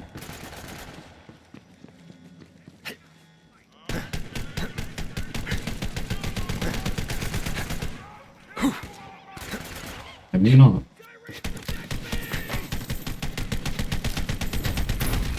Oh shit. I don't know where I get this from, but okay. We don't need any more money, so I'm just getting all the shit from the region. Oh, let's go with this thing, bro. I am older than you know. You're older than I am. What the fuck? How do you feed up there? Hey, what? Okay. Buy mission, not to buy anything to do.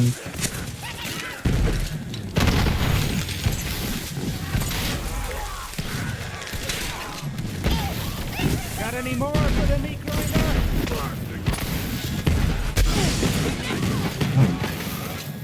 Whoever kills the ball thief gets an Iridium tier membership. So go kill.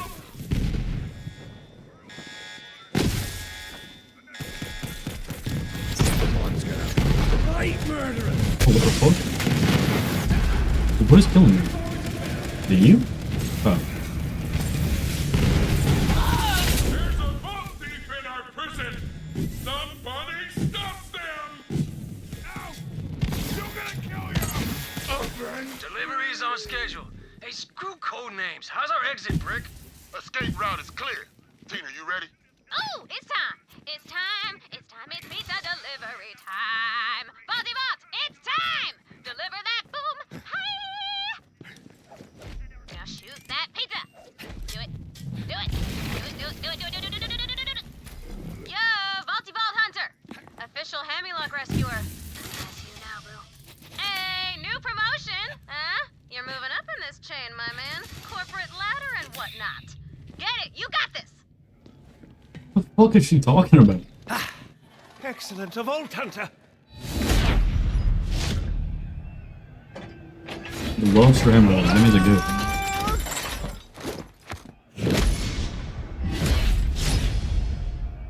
What is this?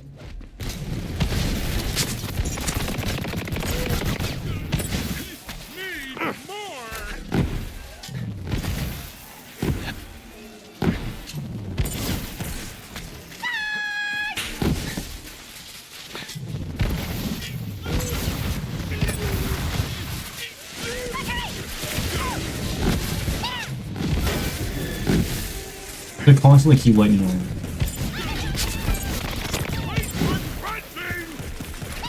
What's this? The most scary boss fight I've ever done in my life. You don't want to stay here. Where'd he go? Oh, he's right here.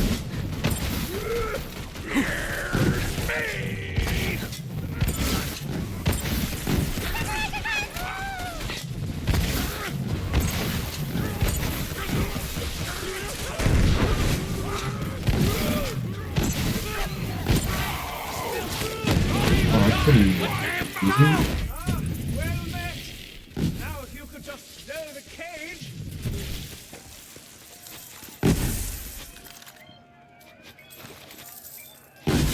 Surely there's something you can shoot to lower the cage. Oh, wait a second. I'm moving, bitch. I shouldn't say that. Sir Hemlock's good. I'm free. Our job here is done. Catch you Okay, later, that was easy. Vault. Team out. My thanks, Vault Hunter. I'm not too worse for wear, all things considered. I'm glad that Wainwright sent you. Now, as to my incarceration, I'm sorry to say the one who traded me to those wretched Calypso twins in exchange for the Jacobs Corporation, that foul creature is my own sister, Aurelia Hammerlock. As to why she sold me to the cult, simply put, she despises me. She always has. There is no stronger bond than family, and when that bond is...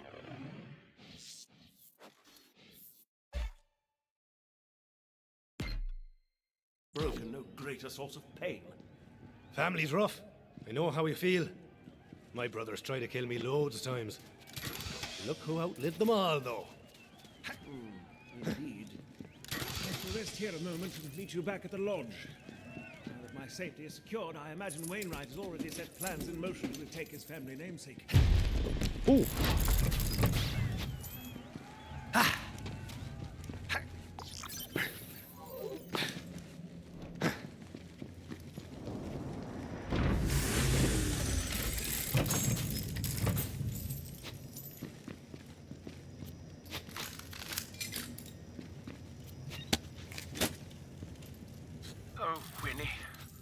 seems to be the end of me. I always thought I would be snapped in twain by the jaws of some slavering beast, or incinerated by lava in some underground tomb. Perhaps frozen solid while hunting a cryptid across a tundra. Perhaps eaten alive by a sentient hive of psychic insects. Ah, missed opportunities.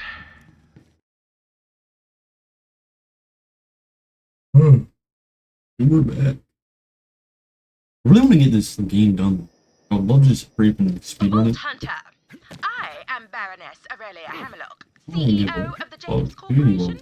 are. I've just been informed that you rescued my brother. Disappointing. It's a family affair, and you've no business interfering.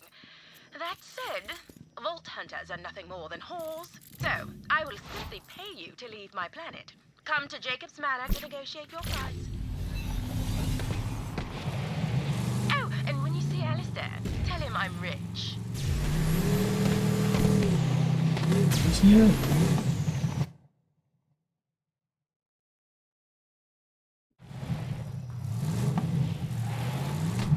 Talk to him where exactly?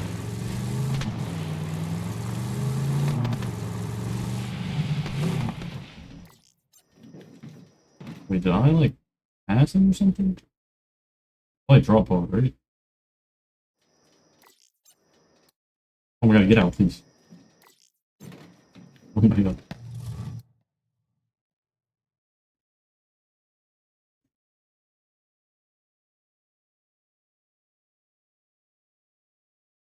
Fuck. Fuck, I'm in the fucking car again. Get out. God damn. Holy shit.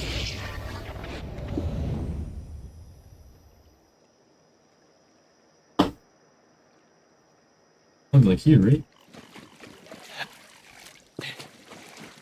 Am I doing the right thing or what? Dying work thing?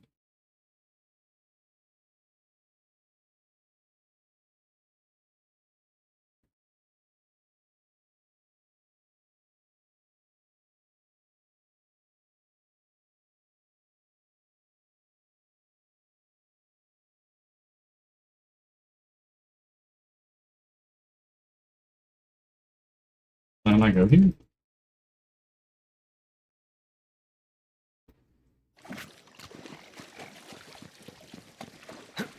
Oh my god, how the fuck?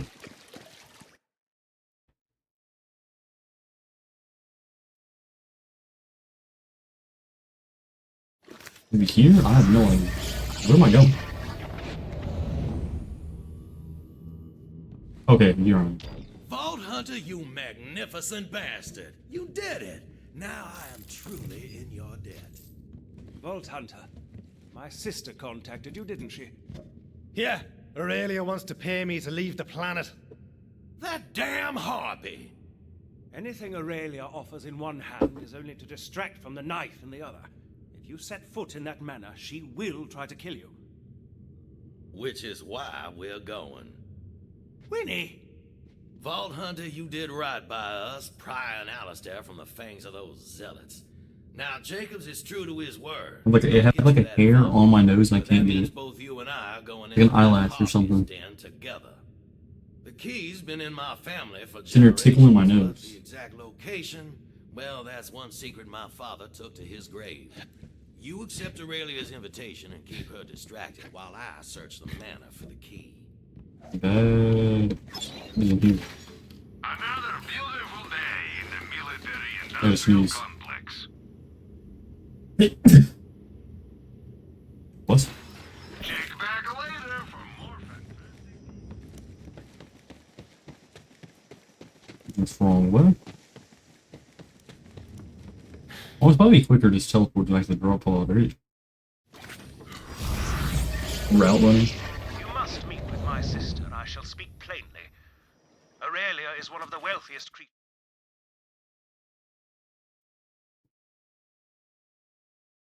Maybe outrunning? Where am I even going? In the galaxy, but do not be fooled by the fine furs and priceless jewels she wears. She has the heart of a bandit. She takes what she wants. She believes in nothing but herself. If she had the charisma of Tyrene or the cunning of Troy, she would have started her own cult long ago. She has found her true family in the Calypsos. Yeah, she's a good. That's good.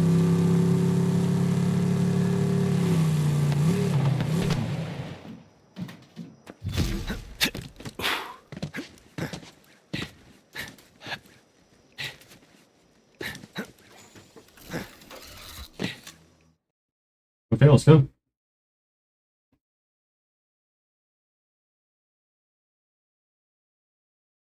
So it's just like coincidental him and his sister live on the same So thing. the whore reaches for the cash. I knew you'd come. A vault hunter's loyalty is always for sale. Come to the manor and you'll get your money. Oh, and feel free to mow down the Calypso's followers along the way. Followers, servants, all nearly as dispensable as vault hunters. Calypsos will triumph!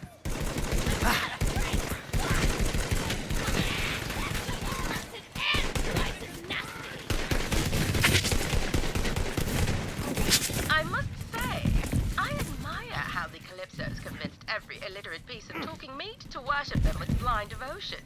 Makes a rich bitch want a cult of her own. Perhaps when my business here is finished.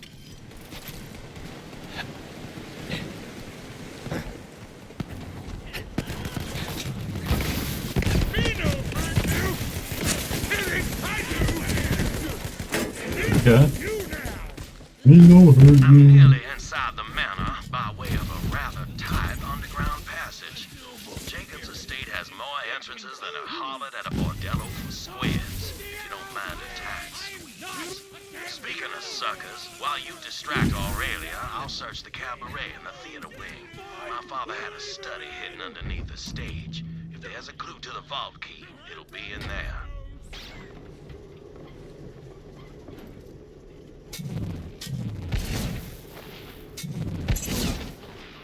End of the road for you. Why just put that in? It rustles my jackboots to see that harpy chilling my ancestral halls. My family's portraits were thrown out into the gully with no more pomp than a spent sheep gut.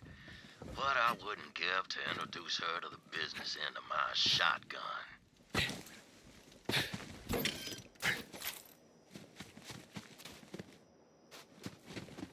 Wait, this ends here, right? Oh. What is the point in this direction at all? Go pick this shit, right? Heading to the estate one day, I hear somebody shooting and cursing. So I go around the corner and find this boy Wainwright, pistol in hand, trying to shoot cans off a fence. I ain't no gunslinger, but the kid, he was a terrible shot. Squinting and licking his lips and cursing and saying he'd never be a Jacobs. Then I figure out why. Right on time, Vault Hunter. Please do come in. That woman can make even proper hospitality sound sinister. Would go along with whatever she says while I search the cabaret. I'll be with you in just a moment. Wait for me in the dining hall and we'll discuss your payment. Whore. Guess I'd like to kill him or what? Oh, it's for him. Holy me! You should see the look on your stupid face. The vault thief, as promised. Not bad, Baroness. But you still owe us a vault key. I am working on it as we speak. Well, I will Oh, leave you please to your get to kill.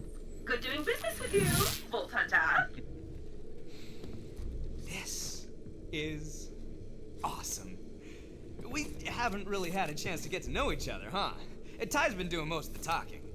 She does that, right? She's the center of the galaxy, and the rest of us just sort of orbit around her. But things are changing.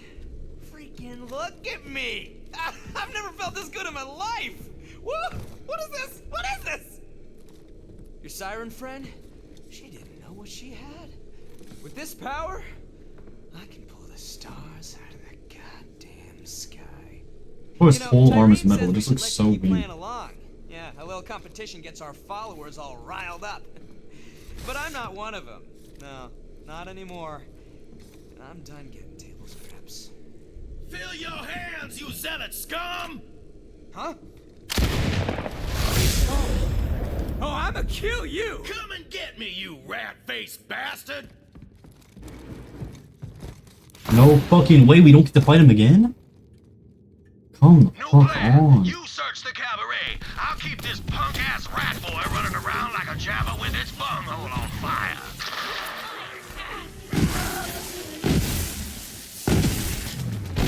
Yo, if he fucking dies, this game is actually like dog shit. Like, I get it's the plot of the story and you want to have it like drawn out longer, but holy shit. They just show up, we do nothing, and then it's like... They pretend I don't exist. I've been killing everybody that they own, and it's like... Holy shit. Children of the Vault, wake your empty heads up and start shooting! Kill the Vault Hunter! This is why I... Get out here, you bum!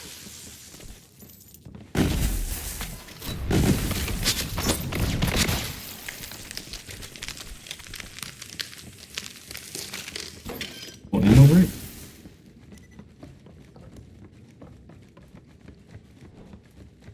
Say, rat boy, aren't you the one who has to suck at your sister's teat for sustenance?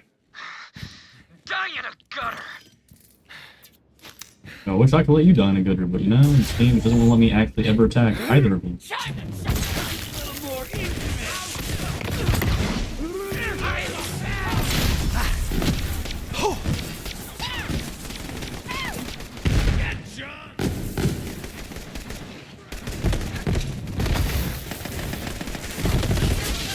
I go up. Ah, right, dude. Oh my kid!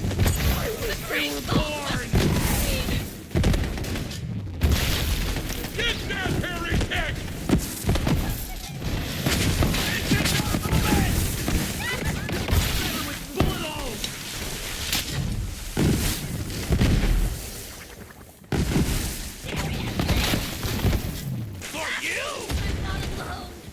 Make your time! So easy. I mean, it's my gun that's OP, but like, holy shit, so easy. Ah, that's my favorite sound. Is not the final. Get back here, old man! Try and catch me!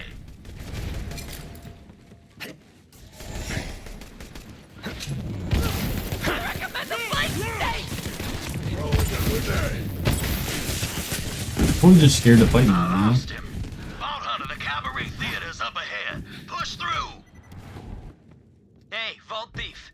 Want to see something your dead siren friend couldn't do? Jack shit. Yes! Feel my power run through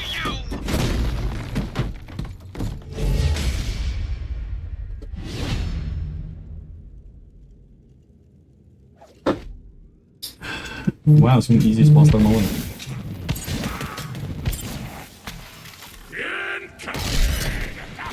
Try this. That hurt a little bit. Do this.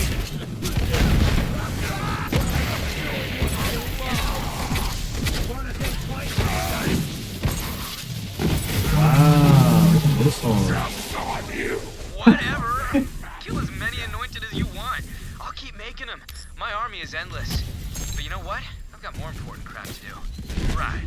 Now that the rat boy's out of our hair, let's get to business. The trapdoor to my father's study has a trick latch. You'll need to figure out the solution. Get up to the technician's booth. Jeez. Really anticlimactic. Maybe he was gonna fight him or something. No. The unlocking mechanism is hidden in the presets for the stage. Look around for some clues as to which props need to be out. My father kept posters of his favorite plays in the theater. See if one of them has the clue. That Typhon de Leon story was always my father's favorite. Give it a try. If I recall this story correctly, you'll need to arrange the set with Typhon, the Vault Arch, and the ruins backdrop. I will have a place in the Great Hall.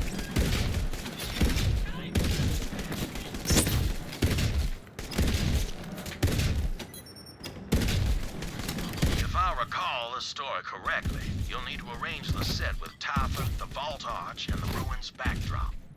If I I recall the story correctly, you'll need to arrange What the fuck does this mean? Typhon, the vault arch, and the ruins backdrop. You've done it. That trap Okay. door on the stage leads right to my father's study. Hurry, you've got to search it. You fucking stop. But you're one too. Nice friend. Lost me, and you're dead. Fancy that. So, what am I looking for? I'm not entirely sure. My father said he kept all his records down there. Look for something record-like.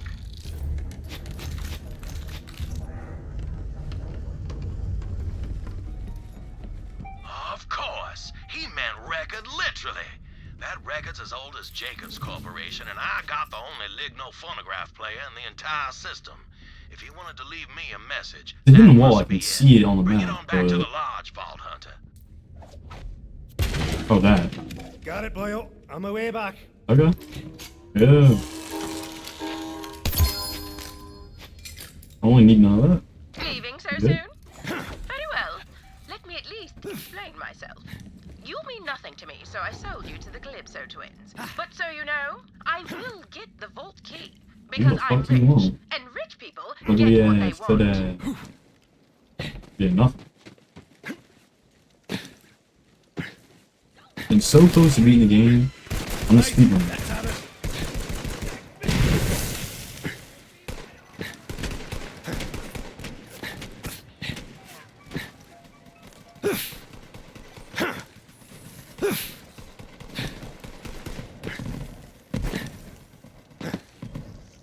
Alright. We're getting there.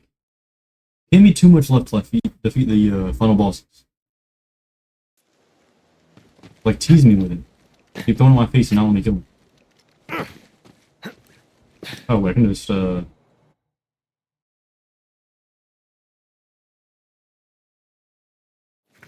think that's it, right? Vault Hunter. So you spoke with my sister Yep. and lived to tell the tale. Never mind the harpy. That record. May I see it, Vault Hunter? How, for the time being? Still This can't one done? believe the Calypsos murdered my father. I need to get my record player working, but you know Aurelia's gonna send all those damn zealots to find Hurry up. us. Get it If done. we're gonna last long enough to open that vault, we'll need an army of our own. I'm talking a Jacob's resistance. It's time to take back Eden 6, and we'll start with the town of Reliance. What the fuck is I this? hired a gunslinger named Clay to Yeah, live why you there. got an astronaut He's helmet? waiting for you outside the town. What are you, bro? Smell?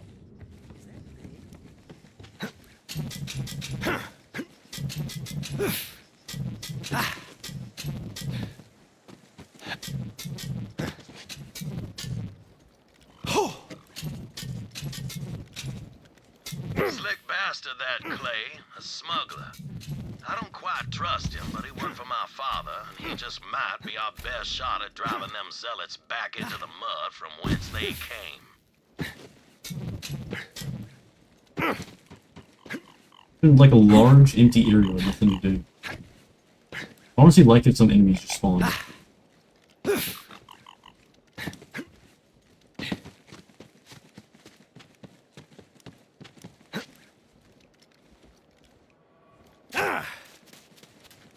Speed club there, I'm not going up there though.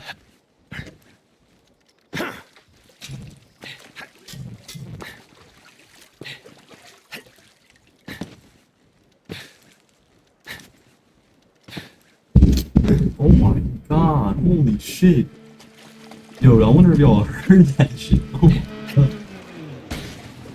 Yo, it just legged and scared the shit out of me. Holy shit. Oh my god. Bad way to go.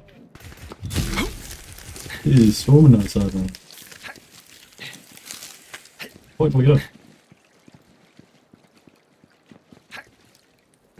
I know where I go?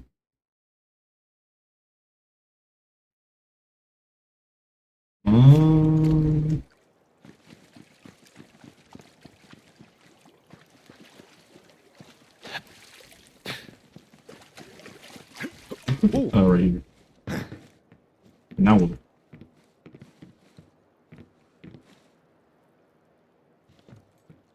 What?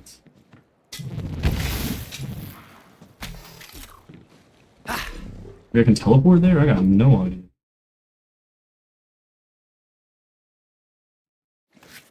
I don't know. Random ass elevator that doesn't even work. Thirsting for a quest, aren't you? Know that look anyway. Howdy. Please get a card this time. I was in the same way I jumped down last time.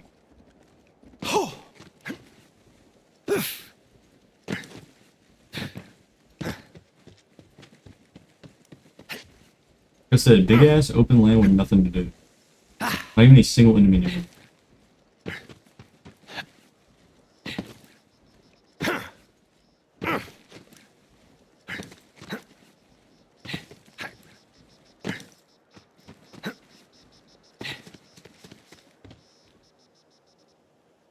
It's a new vehicle actually. Okay, then I'll blow it up.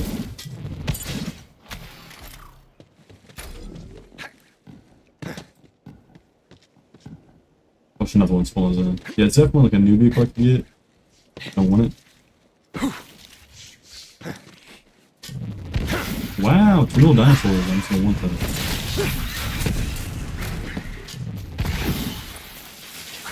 Like a... Oh, no false spawn or nothing. So, you Oh, met it's the so newest long. member of our growing family, Aurelia. That bitch is ice cold. She tried to kill her own brother. Can you imagine? Yeah, I know, I witnessed it. Anyway, we're getting close to the Great Vault. Whoever opens it will be the most powerful being in the universe. You get that, don't Yeah, you? I'll still kill your ass. Wanting to be the brightest star in the sky? With a No, galaxy of this... followers Bro, why is he so annoying? Like, shut the fuck up. Nobody cares. You couldn't handle that kind of power, but I was born for it. I'm gonna kill your dumb ass in a few minutes. Just wait. Oh, is that an enemy? Holy shit. You should No, back yes. away. Don't say I didn't warn you. Me, faster too. Let's go. Okay, what now? Easy, easy. I'm no fighter.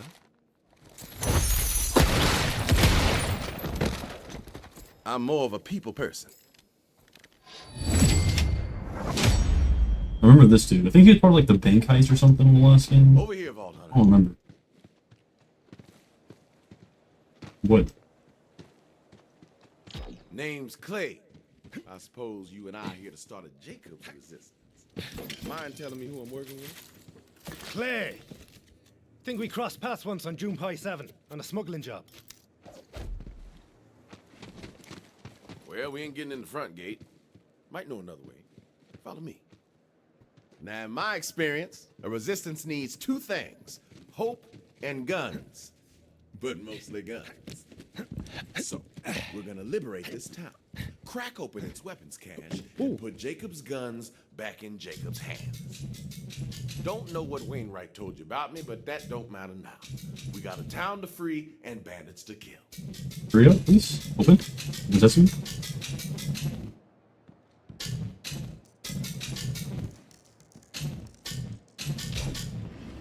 Yup, still got it. Come on. Few bandits down there, Vault Hunter. Show me how you kill. Whoa, that was my last bullet.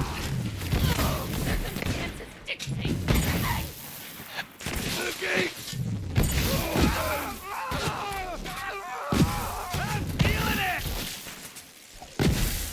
That was some damn That it? fine shooting. Vive la résistance! Weapon shed should be just over here. This shit's just taking so long. There's the weapon shed. Now, how do we get in?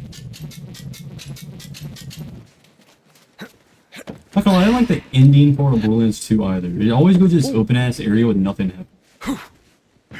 I actually prefer when there's a lot of enemies to kill or something rather than just sitting around doing bullshit and like kill 5 people. You take care of the riffraff and free up Jacob Lawrence. Wainwright sent the COB captain. Gunslinger Dalton. We'll find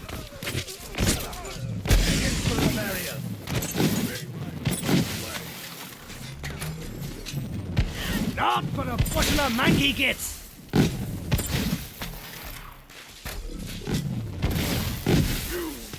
Oh wow, it's not easy.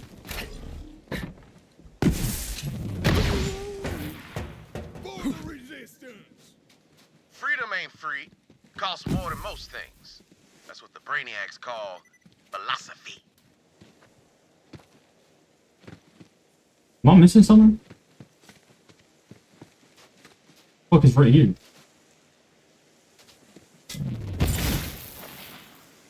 There's nothing here.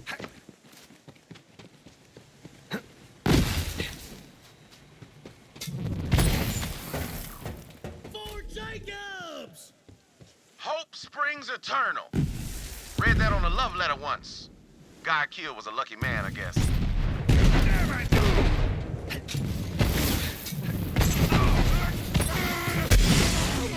Oh my god, I definitely went to men. Alright, head on back to the weapons shed. I'm almost in. This still ain't cracking. You might require some encouragement from your gun.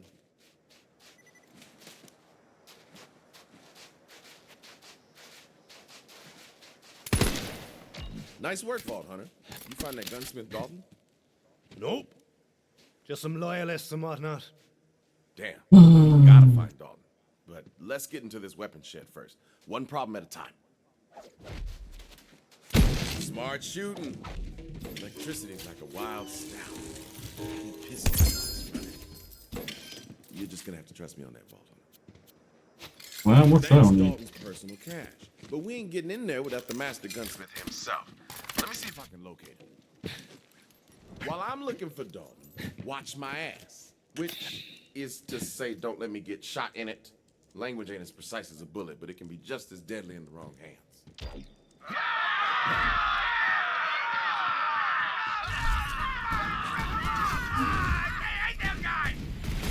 Got a lock on Dalton, but right now we've got to secure the town. Hope you came to fight, because they came to die.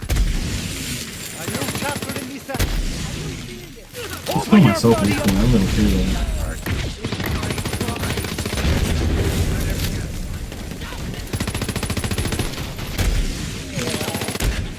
I don't believe in you! I'm coming for you.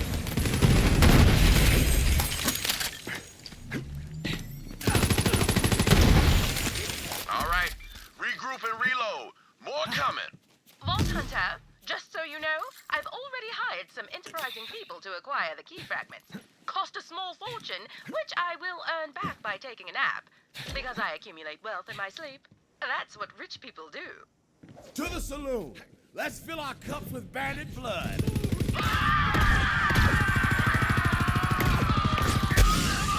Oh my god. Kill the false thief! For the Calypsos!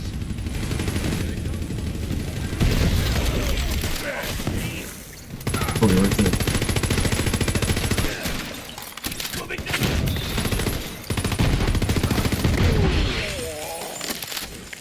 Show me what you got, little bud. My dear business partner, are you sure your family is up to the task? I don't want to use the word blistering incompetence. Then don't. Hotel's alive with bandits. Let's free up some rooms.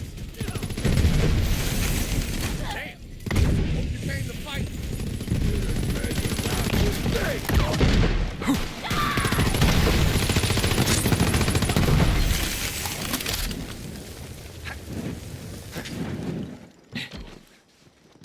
I got this.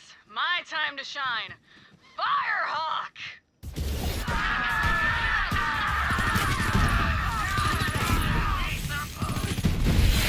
Holy crap. Right out of thin air? Make them feel bleed, though. Let's show them how.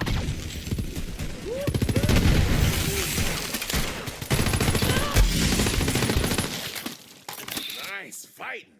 That's the last of them. Spoke too soon. Don't let the barrels cool just yet. Let's see how you do against my iridium tier brothers and sisters. Wow, that can be that's good. Well, I can't even fight the drop pit, so what's the point in having a health bar? Oh, I can't, I have to shoot the eyeball. Brothers and sisters, kill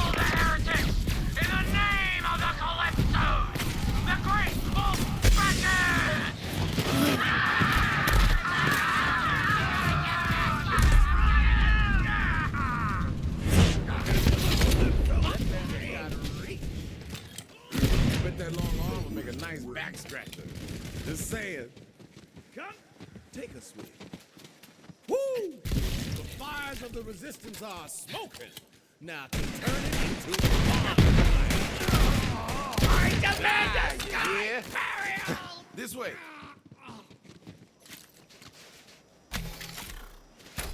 Oh, I have more sniper ammo. I forgot about that. I can use my sniper. You do the honors, Vault Hunter.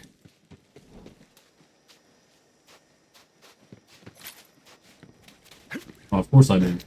Let me go crawl on the roof for you.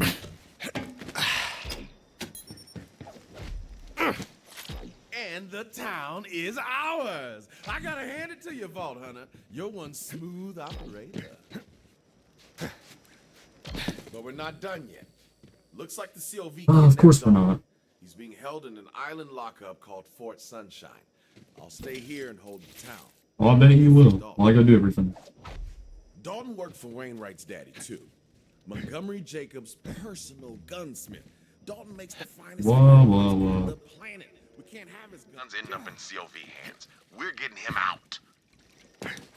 Bet you're wondering how Aurelia Hammerlock got all mixed up with the children of the vault. Before I thought I got that thing up there. Oh no, that's what it was right there. Okay. All they needed to take Eden 6 by surprise. What do I have to do? Aurelia claimed she knew where the vault key was too, only she didn't. Turns out there's some secret money came by.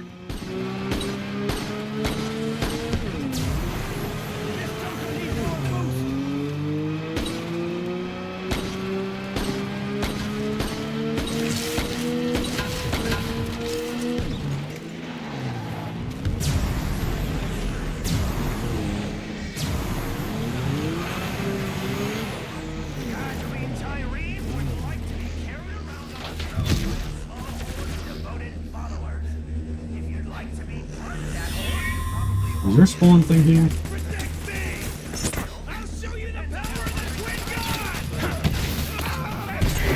Come on! Hey sis, the vault thief's trying to rescue that gunsmith you snatched. Do your thing! The teleporty thing. Yeah, sure! But because I want to, not because you asked. Whatever, just do it already! Asshole. What's even real?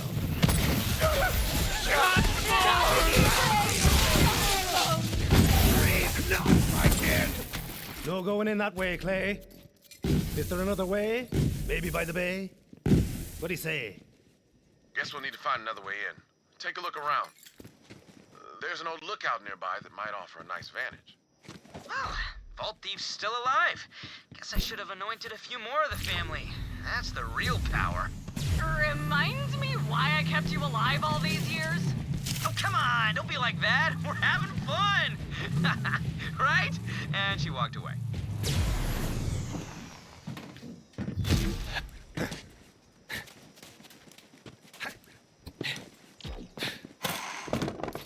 Find anything, Vault Hunter? What about that crane thingy up there, eh? Good idea. That'll do nicely. Unfortunately, it'll be a bit of a bear to get to it. You'll have to go through the lumberyard. And that's COV Central. I'll make sure the door's open by the time you get there.